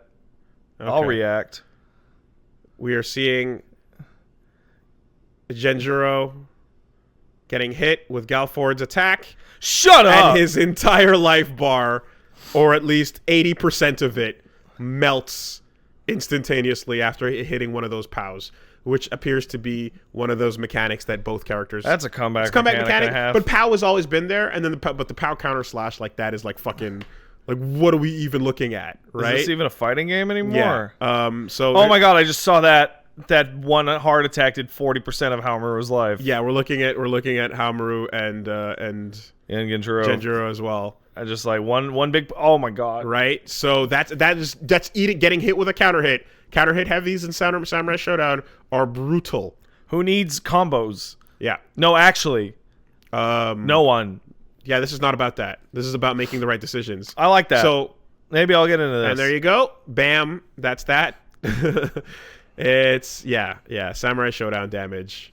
This will be exciting to watch. Just nonsense. This will be exciting to watch at Evo, for real. Like the life bar doesn't mean anything. It might as well be like hearts. What is the likelihood of like multiple pro players getting up and being like, "This game is bullshit!" Like, after some of that during EVO. Like, just getting fucking one-shotted, essentially, after carrying a match. I don't know. Do you remember Bushido Blade? I do. There you go. That game is not bullshit. That's like, we've been here before, a long time ago. Bushido Blade was never at EVO. No, it wasn't. Much less the main stage. Oh my god, dude! If the like finals, just someone throws their controller, it's like, this game's bullshit. It sucks. Ah! Just like salts off the stage. Don't get counter hit. Oh my goodness. I'll tell you what though, there was an announcement this week that counter hit my heart. Oh no. For real damage. Is that good or bad? Good damage. Okay, good damage. The best possible fucking damage. All right, let's hear it. Crypt of the Necrodancer cross Zelda equals Cadence of Hyrule. I'll tell you what, this is a pretty goddamn good surprise. This is awesome. This is the best. This is happiness for everyone. So cool. So we're getting like already we're seeing Crypt of the Necrodancer wandering around Hyrule, and like the sprites are better than they've ever been. Yeah, the game looks really It good. looks really pretty, and the animation is really nice. It's 2D, but like it looks like it would have been a sequel, right? This would have been Crypt of the Necrodancer 2. Yeah. In terms of just like how the sprite quality has stepped it up. But then it just fucking shows you Link and Zelda joining in, and and Nintendo literally just making Crypt of the Necrodancer's game mechanics apply to like Zelda, and it's like, you know, Link to the Past style Zelda, which works perfectly for this type of game. Now, let me ask you a question. What's the name of the character? Like, what's her title in the Crypt of the Necrodancer? Cadence? She's the... Oh, her name is Cadence? Her name is Cadence. Okay, Cadence is now a Zelda character? Yes. Cool. Done. Just like that. She's great. Yeah. So, good. Her name is Cadence. That's what they're going for. Oh, I get it. Oh, it's like Zelda. I got it. What? I had a moment in my brain. I mean, there's Cadence of Hyrule, because the girl, she's from. I get it. See. So anyway, I'm so smart, guys. That's super awesome, and the fact that Nintendo teamed up with an indie and gave them the Zelda, like, Nindies? Ugh, I hate that term. Come on. You've heard it before. Yeah, I have. Okay. And I make that face every time. All right. Well, the fact that Nintendo handed over the keys to their fucking Porsche. Genuinely, I'm like, big move for Nintendo. They have trust issues. So, cut to 1 million indie developers on Twitter. Hey, like, hey, man, hey, Cognac, like fucking Konjac, the guy from Iconoclast is like, give me Metroid, give it to me, dude, come on, now, dude, I'll make like 10. I have so much, like, I'll make like 10 people, Metroids. like indie developers are like, what? Wait, this shit is up for grabs? Because Zelda's number 2 in terms of like, don't fuck it up. That will we will never give you these, right? Yeah. But but even then, they've let other people fuck with Mario. Like they gave Mario to Ubisoft. Yeah, but you can. Yeah, so like you want to Ubisoft, you can drive the Jag. Yeah, right. That's fine. And then other people are like, can I please drive the Metroid bus? And they're like, no. But the difference between loaning the keys to like your business partner, and your buddy and the babysitters like that you're hiring to watch your kids is super different. You know what? You've done really good work taking care of these kids. I'll let you perform surgery on me. Like, I don't know. Like, it's nuts, right? You tossing them the fucking keys. Like, that's great. So anyway, yeah. What else is up for rent? You know? What franchises are you not touching that someone will do miracles for? Because guess what? Sonic Mania proved that this is fine. We can do this. Good. People who grew up on this shit, guess what? They know what they're talking about. They've got love for it.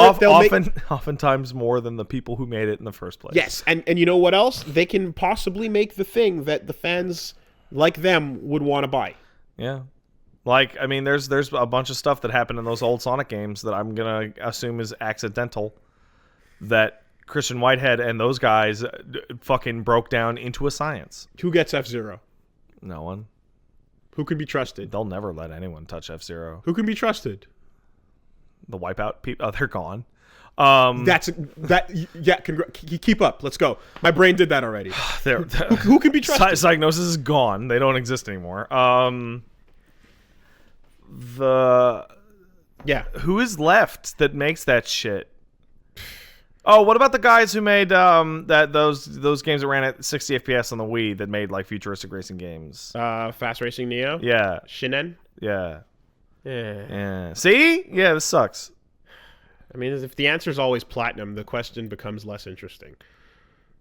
So, hey, Nintendo people, I would really like it if you guys could trip yourselves down to Australia to talk to the Team Cherry guys about Metroid. I think that would be really cool if you did that. Australia's not even that far, and there's only 3 of them. You barely have to pay them anything. Just give them... Hey. I mean,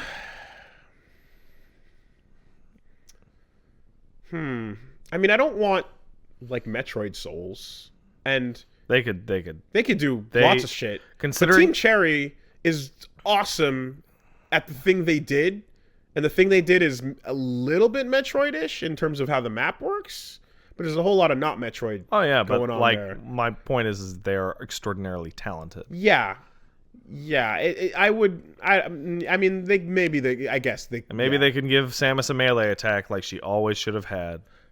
That's not my first thought of like someone that would come along and like fucking push the envelope in some crazy way with the franchise. But then again, hey, Team Ninja took it, so you know.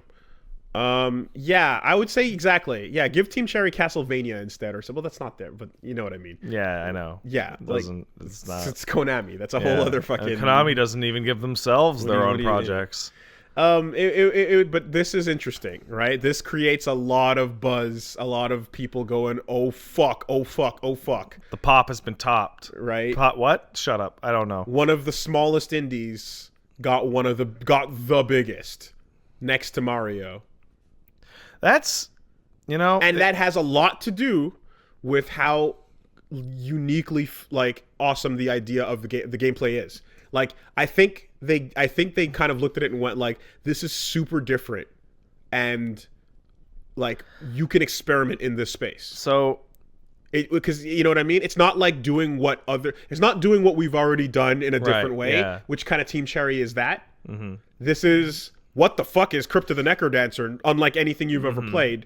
Oh, we can play with that. So I look at this and I want to say big congrats to everybody who were on the Crypt of the Necrodancer gang that is now working on a Zelda title. Mm-hmm. I would be terrified because if this game is anything less than pretty good, their name is kind of dirt forever as the people who made that bad Zelda game. Like that's. Ooh. There's a list. Do they want to be at the top of the bad list? Oh, we beat out the CDIs. Yeah. Who gets Kirby? Hal gets Kirby. Why? Because they never fucked it up. Yeah, they never fucked it up. They still... What are you talking about? They make a Kirby game every couple of years. For what fucking reason? There's no dearth of Kirby. There's no we're fine. I don't even give a shit about Kirby, and I think that's silly. Like that franchise continues on healthily and unabated. The state of affairs has never been more pleasant. It is fine. Yeah, but Zelda games take a long time to come out. They sure do.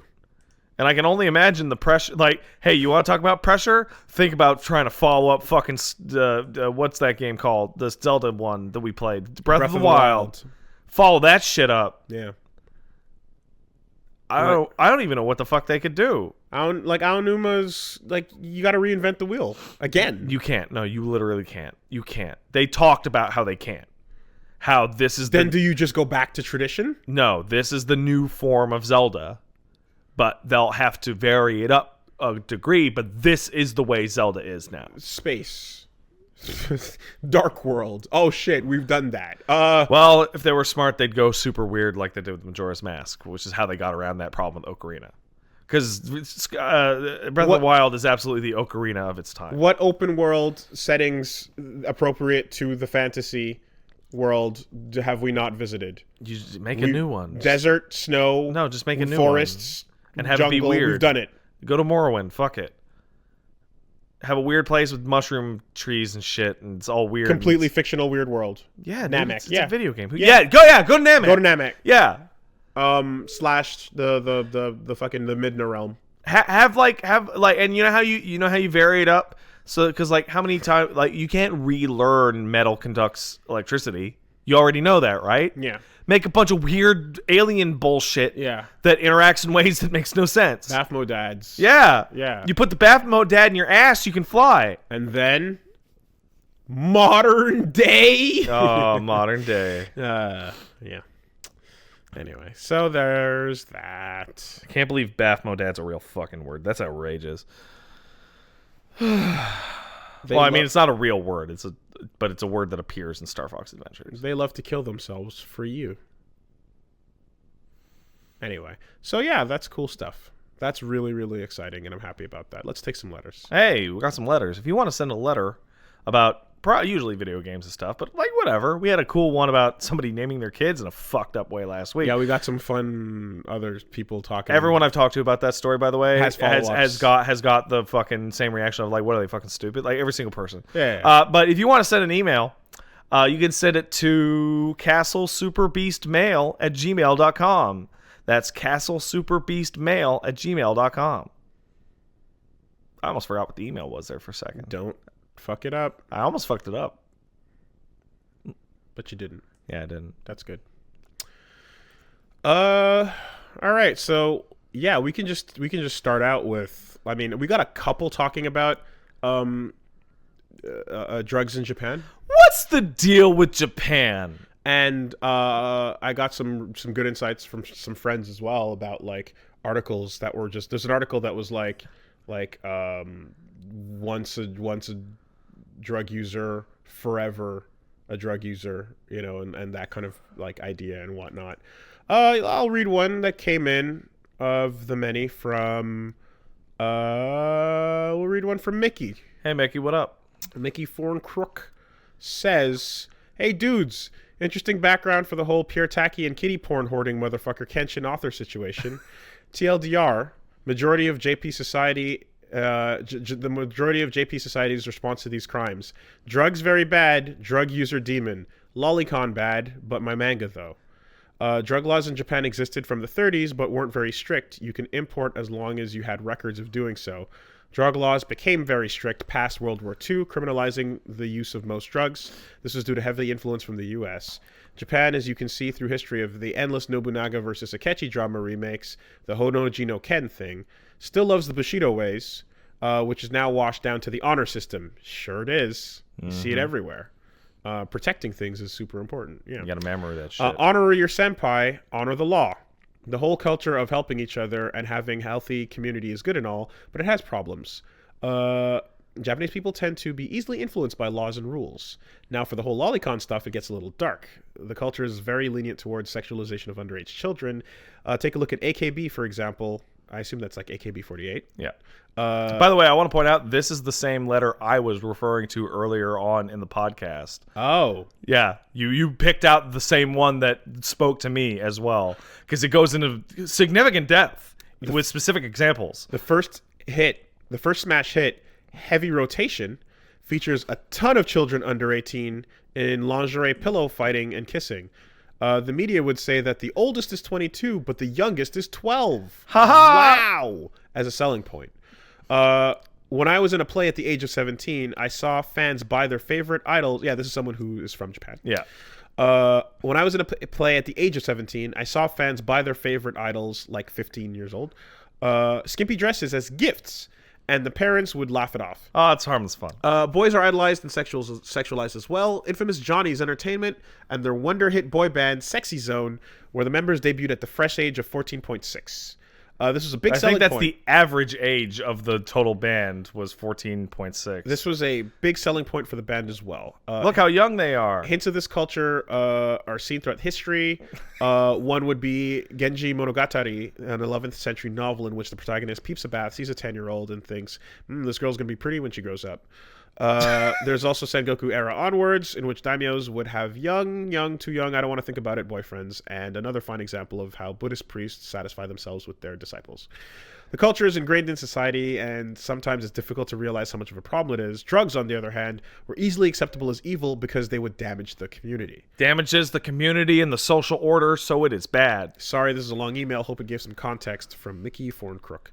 Yeah, so basically... P.S. We have a separate law for cannabis because the country has a history of using hemp for sandals and clothing. People used it recreationally all the time, but it was criminalized and demonized, sadly. So the long and short of it is as simple as it appears. It is a long-standing cultural thing.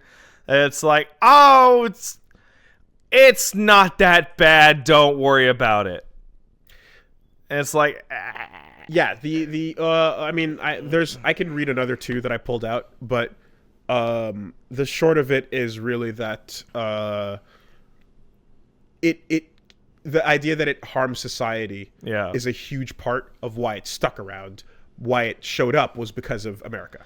And the other thing is that if that phrase specifically sounds a little weird because it's got the hidden inference that certain other things don't harm society, well, I guess that's just cultural or whatever. Yeah, the Kenshin technicality that people were bringing up is about how the books he owned were like lingerie shots that were technically legal until a few years ago. Yeah. So they only became legal through like without a grandfathering law. Yeah. And that's why there were boxes upon boxes of them and such. Yeah. I mean, harm society, like, you can talk about the literal harming of children that is being, Hey, listen. That's a much more clear and direct line of society being harmed, in my opinion. But it comes down to the fact that you're looking at, like, rules that are in place that have been around forever. And even if they were to start changing, like, another nature of the differences in our cultures is that change takes infinitely longer there than it does here for things like that. Yep. So it's the 1-2 combo, 3 actually. It's the so fact... I would like to ahead. I'd like to, I guess I'll sum up my thoughts on this situation because that email, and I got other people talk. It was all pretty much the same thing. That one was easily the most detailed. It's like, listen, you go down to fucking Europe or whatever, and they're baffled by Canada, right? That's like, you showed a titty on TV, who cares? The Americans, they all go crazy, right? You can't show the titty on the TV; it'll damage the kids. Do I think that's ridiculous? Totally. But then the Americans, they got the violent TV. Like, you ever watch those like the Bones or whatever the fuck those things show at 8 p.m. and there's like horrible gore on the TV, and you're like, wow, you gore up that body, no problem. It's all cultural differences. Who were we to judge? No, wait, that's bullshit. The blood can. This is easy to judge. The blood can cover the nipples. I am in no way going to advocate some kind of fucking morally relativistic fucking cultural stance. Are some cultures different? Yeah, totally. Are some of those differences funny and a little weird? Yeah, totally. Is this one backwards and fucked up? Absolutely. It's a shame. There's not a whole lot I can do, which is kind of, like, what am I going to do? Go out there and be like, you guys should feel bad about that shit. And they'll be like, we don't know what you're saying, crazy tiny ginger. I mean, it would be one thing if, like, both punishments were draconian, right? Or the Japanese legal system is a wild trip of draconian nonsense. Or if both were a slap on the wrist. If you guys if you guys at home are unfamiliar, Phoenix Wright is a social indictment of the Japanese legal system. The shit that happens in Phoenix Wright is cartoony, but it is also a lot closer to reality than you would expect. If you want to find out some shit, go look up what the deal is with Phoenix Wright is and the Japanese legal system and how the context in which those games were made. The number one thing, you know how it's weird how the dumbass old judge is the one who decides all the things? 99% conviction rate. Well, it's because there's no jury trials. They're all judge trials in Japan. The judge decides everything, yeah. And the fact that you're in front of the judge means you're probably guilty. Yeah, the idea. I remember like with the laws in China as well. They were comparing how there's an There's the saving face. Yeah, saving face. It's very important, right? And saving face comes in all shapes and sizes. Saving face in a corporate sense means stepping down when you take take the hit, man. Take the hit for your team. Yeah, and in a criminal sense, it means the onus is on you. If you're here, the process has brought you here. Sometimes you have to take the hit for the system. Sometimes you are now saving face for society. Which is like, to my brain, it's like, fuck that. I don't give a shit about society. I'm not going to jail. But that's where it's the same idea kicks in. Yeah, I was talking to people about this in my Twitch like subscriber Discord, and I'm like, let's Wikipedia some stuff. And I found out something really wild, which is that the Japanese police can hold you in for a period of 23 days without a phone call or the ability to talk to your lawyer. And they may interrogate you or interview you the entire time. Patriot Act? What? Like, doesn't that do the same thing? I'm not familiar. Can't America do the same thing to you? No, you need your lawyer. I thought you get arrested by a police officer. You ask for your lawyer. You get your lawyer. I thought after 9/11 they had there was all sorts of shit with that. Where you could be detained for like a crazy long amount of time without. Well, everybody can get disappeared to a fucking place if their government wants them to. Okay, I'm talking about. Hey, did you get picked up for shoplifting? 23 days without your lawyer. Okay. I was incorrectly like under the impression that like. Post 9/11 in America, there was a few changes made in which you could be detained for a particularly long period of time that you couldn't be detained for in the past. I'm not super familiar with that. I'm not a lawyer. Maybe it depends on the state. It probably depends on the charge, honestly. Could be. And where they pick you up. Could be. Because if they don't pick you up out in the United States, or like, there's all sorts of weird international bullshit. Okay. But I don't know enough about that to speak on it. What I do know... The answer is I don't know. It's not that I'm saying it's that way. The answer is I honestly have no idea. Like, maybe that's what I was told. I don't know if it's true or not. Let's remind the audience that we are Canadian. Canadian as fuck! Like, this is kind of what I heard. I don't know if it's true. I don't know how true this is. Almost all the legal stuff. Not informed. I will hear about from the America is from the Wikipedia. So like, then why did I assume? I'm literally asking you for information. Yeah. I'm literally asking the world to tell me what the answer is. Calm down, guys. Come on, everybody, calm down. All right. So, that's that topic. That topic is shake your head and wag your finger where you can, I guess. But there's not a whole lot that can actually be done. Okay, so Canada did do something about that, actually. They instituted that tourism law that said, hey, if you leave the country to go do shit in a different country where it's legal there, but it's definitely not legal here, and we find out, we will slam you. They caught a bunch of people coming back from Thailand and whatnot, saying, hey, idiot, you're really stupid to tell everybody where you were going and why you were going there. Oh, really? Oh, yeah. And you get and they get fucked here. Oh, yeah. Oh. Okay. Because they had a problem of people traveling out to Thailand to do the shit they're not supposed to do. And come back here. And then come back and be like, ha ha ha ha, vacation pics from Thailand. And they're like, no. How about that? No, you don't. No, you do not. How do you prove it, though? Well, usually the type of people who do this give you enough proof themselves. Well, that's I imagine. Yeah. I imagine you have to you have to escape reasonable doubt. Yeah. Right? Well, the people who get picked up on that, I imagine it's a slam dunk. Hey, I'm going to Thailand. Why? R. Kelly concert. Yeah. R. Kelly concert. All right. Is that what we're calling it now? Ew. Hey, CSB.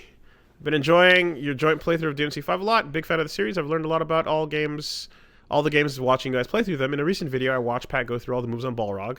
I've been playing the game myself, but seeing this made me realize probably less than half of the moves...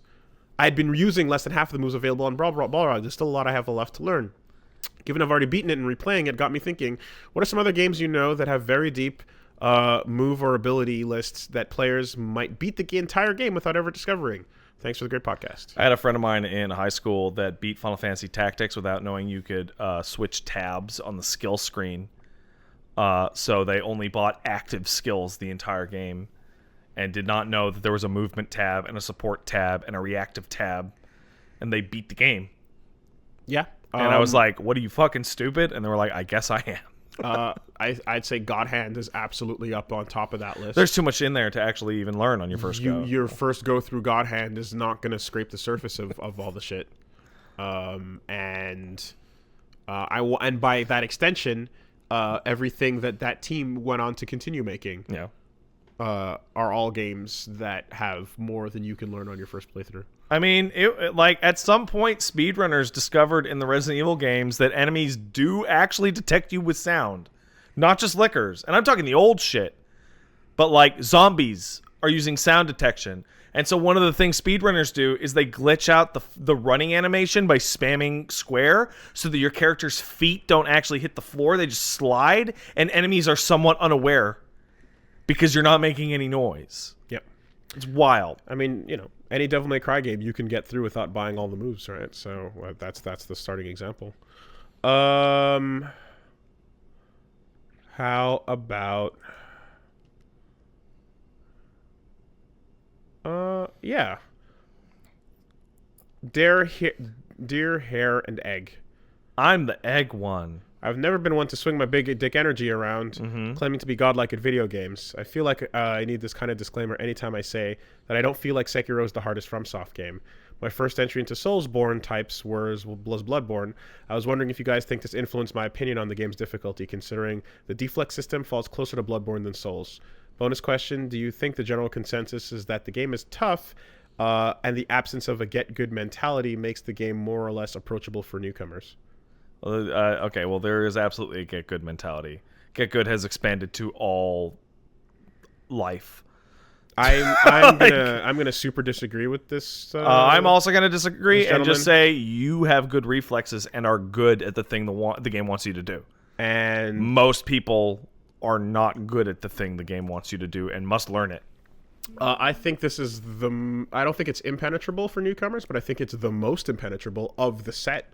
I think it beats you the fuck down, and Souls had a lot of character shit you could do and a lot of exploratory shit that you could do that you could figure out a way to bullshit motherfuckers. Hey, this guy's weak to fire. Now I got fire. Hey, this guy's weak to getting stabbed. Yeah, I stabbed him. Sekiro's like, get in there and fucking fight. Just do it. Which is actually what other action games ask you to do. Yeah. Right? But like other action games allow you to take hits. Yeah, usually. Right? So it's funny because this will reward your normal action game instincts, except I'm dead. You can't keep doing it. Wow, I died real fast. Yeah. Wow. And if you would like evidence, you can refer to the sequence of 4 tweets in which oh man, that thing's amazing. The person says, "Oh man, new FromSoft game, can't wait to jump in there. Just picked it up. You guys are crying. The game's too hard. You're all babies. I'm the best." What do you mean this game doesn't have a difficulty option? Why? What kind of game has no difficulty How are you settings? supposed to ease in newcomers? Yo, I'm returning this shit. I don't think I'm feeling it. I don't think it's the game for me. So, you know. Fucking amazing. That's how it goes. Zach says, long-time-ish listener with their Wooly Kun and Pat Chan. Yo, what up? If I don't mind, I find myself mimicking actions I've seen of games in everyday life. Sometimes, if there's a door that isn't latched, I always push it open with my forearm like Faith in Mirror's Edge. Yeah, I know exactly what you're talking about. Yeah, no, I know exactly what you mean. I think I actually started to do that right after I played that game. Even Strangers, one I've been doing even longer. When I take a long pull from soda, I make a fake mistake. I without fail, make a noise that Ryo Hazuki makes when you get a soda in the vending machine in Shenmue. I do things like this out of habit without thinking, and some people probably think I'm crazy, but have you guys ever find yourself doing something similar out of habit without realizing until it's too late? What's this guy's name again? Zach. Zach, you're not crazy. you're a huge fucking dork, but you're not crazy. And yeah, I've totally done stupid shit like this. And I usually when no one's around. Yeah. And I just like, and in my heart, I'm like, yeah, I'm cool. Yeah, I did. Yeah. And then I'm like, I'm not cool. I've talked about it a couple times, but like when there's a door with a full bar to open on that you press, or it's a beep to let you in door, I'm gonna fucking chariot tackle the shit out of it from time to time and just go crush with my shoulder as I press through, because that's a fun thing to do. Sometimes that happens. Sometimes you see something cool and you want to do it and be cool, and that's totally fine. Yep. Just don't botch it when people are watching, because then you'll get embarrassed. And let's take one in from Michael, a.k.a. Voice of Balrog. Hey, man, what up? Thanks for giving my Reddit a shout-out. Hey, Pat and Wooly, hope you guys are doing well. Saw some comments on the YouTube saying you pointed at them to the fan lines of the subreddit. There's a mod that rolls his shit in now, by the way. Awesome. Glad you enjoyed them. Thanks for the roundaboutly sending some people to my Twitch. Don't know if you remember, but a couple years ago, you guys actually saved another project I was involved in. Really? Nello. I did all the casting and session direction, wrote half the script, and I'm several of the voice roles. The Super Best Friends Hype Train single-handedly funded our Kickstarter and made the game possible. So that when is I heard a your names small brought world. again, I wanted to drop a note and say thank you. You guys are helping people, supporting working actors and developers with your podcasts and videos. If you ever want me to record some hype-ass shit, just say the word. Hey, that's really kind. Thank you. Earned it several times over in my book. Balrog, see you in the fire hell, Balrog. So, you know what? It's glad to know that we retain our title of, savior of video games. That's awesome. Yeah. That's super fun. We are the best. Thanks, man. 3, 2, 1. Says something about Dante's perception of Balrog, that he doesn't care that Balrog is talking. It doesn't bother him. He cares about the others, but I think it's because in the novel he tells him to shut up, though. Yeah, well, it didn't work. Ignite the flame. Probably because the countdown's actually genuinely useful. Yes. True. He actually needs to know when it's coming. It's like, oh, you're gonna wear off, and Balrog's like, yeah, man, I'm running low here. I'm tired. Fist me into those lizards. Speaking of tired, yeah, I'm tired. You're tired? Yeah, I'm tired. Yeah, it's late.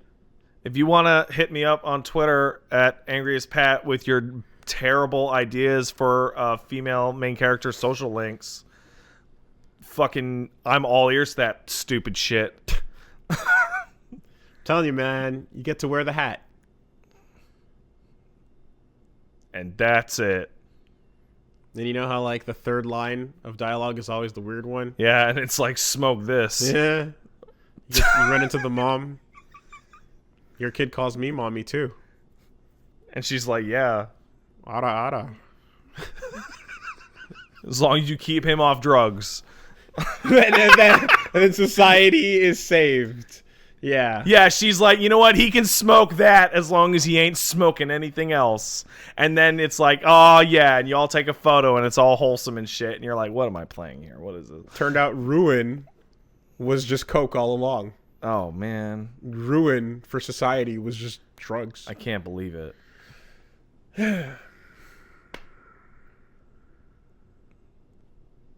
I want to play a drug dealer in a Persona game. I do. It's just, it's not. I want There is no you don't even. Oh, okay. Hey, you want? Hey, you know what? The drug thing is perfect. Do you want the ultimate cognitive dissonance in the fucking universe? It's the Yakuza series. The Yakuza series is non-stop criminal nonsense. Yeah. It is infinite. Yeah. How some parts of it are awful and evil and bad, and then other parts of it are fine. So let me give you an example from Yakuza 0, right? This is a really, really poignant example because it's fucking weird. There's always the Yakuza boss who's like, I'm the money guy. I steal the money, right? No, but sure. Okay, well, there's the tough guy, there's the crazy guy, and then there's the guy who's like, whatever, I'm out there making dollars. I'm selling passports. That guy, right? So you meet up with him, and he's like, hey, Kiryu, you look like you're getting your ass kicked. Why don't you turn yourself in and come hang out with me? And he's like in a club, and he's dancing with this lady, right? And Kiryu's like, nah, man. And he goes to leave, and then you hear a gunshot, and he just shot that lady dead, no reason. And he's like, you really should come with me. And Kiryu's like, no, man. And then leaves. And then later on in the game, that guy takes his shirt off, and guess what? He was ripped the whole time. And you know what? He does have a heart of gold, and he is a Yakuza for the right reasons. And you beat him up, and you're like, you know what? That guy's all right. And you're like, wait, what? Wait. What? Wait, seriously? And then as you're doing that, the game just keeps going. He becomes a bro. No, he's still an evil, but you know, he's evil that you can respect. And you're like, okay. Yeah, you know, he's got his value. Wow. You go, Wooly. Wow. Go watch that shit after we are done. It is like, holy shit. And those games are great, but every single time you play the Yakuza series, remember, the director is very good friends with dudes in the Yakuza. Wow. And he didn't start out that way. They became friends with him after he showed people how the Yakuza really were in Yakuza 1. Right. You know, Yeah. Told the real story. The real story. How, you know, it's not, you know. Everybody. There's crime, but the real guys, they're, you know, in here. It's all about family, you know. See, because that's what it's about, man. You know, Bruno and the crew are not only gang stars. That's right. They're out to stop the drugs. That's right, and that's why that story makes sense. That's like they're out to clean up the streets with their thuggery. It's finally Friday, and we're going to get rid of those drugs because drugs are bad. Is that why so many people like Part 5 the best in Japan? Because it's about getting rid of the drugs? That S-Link with that drug dealer that you're describing in a Persona game, right off the heels of Futaba's rank 10. Yeah. You get to rank 2 with the drug dealer, and then like they just get blown away. No, you know what it is? Rank 10 with the thing is like, listen, we're really good friends. I need you to kill me. And then you drown them in a bathtub for society. And then that's it. That's their spirit lives on in you. And society's percentage goes up. Listen, I know we go on a lot about this because the last couple weeks, it is endlessly fascinating how these things, like, you know what it is? And you know, like the happy music that plays on rank 10? And then the music finally peaks when the last bubble pops.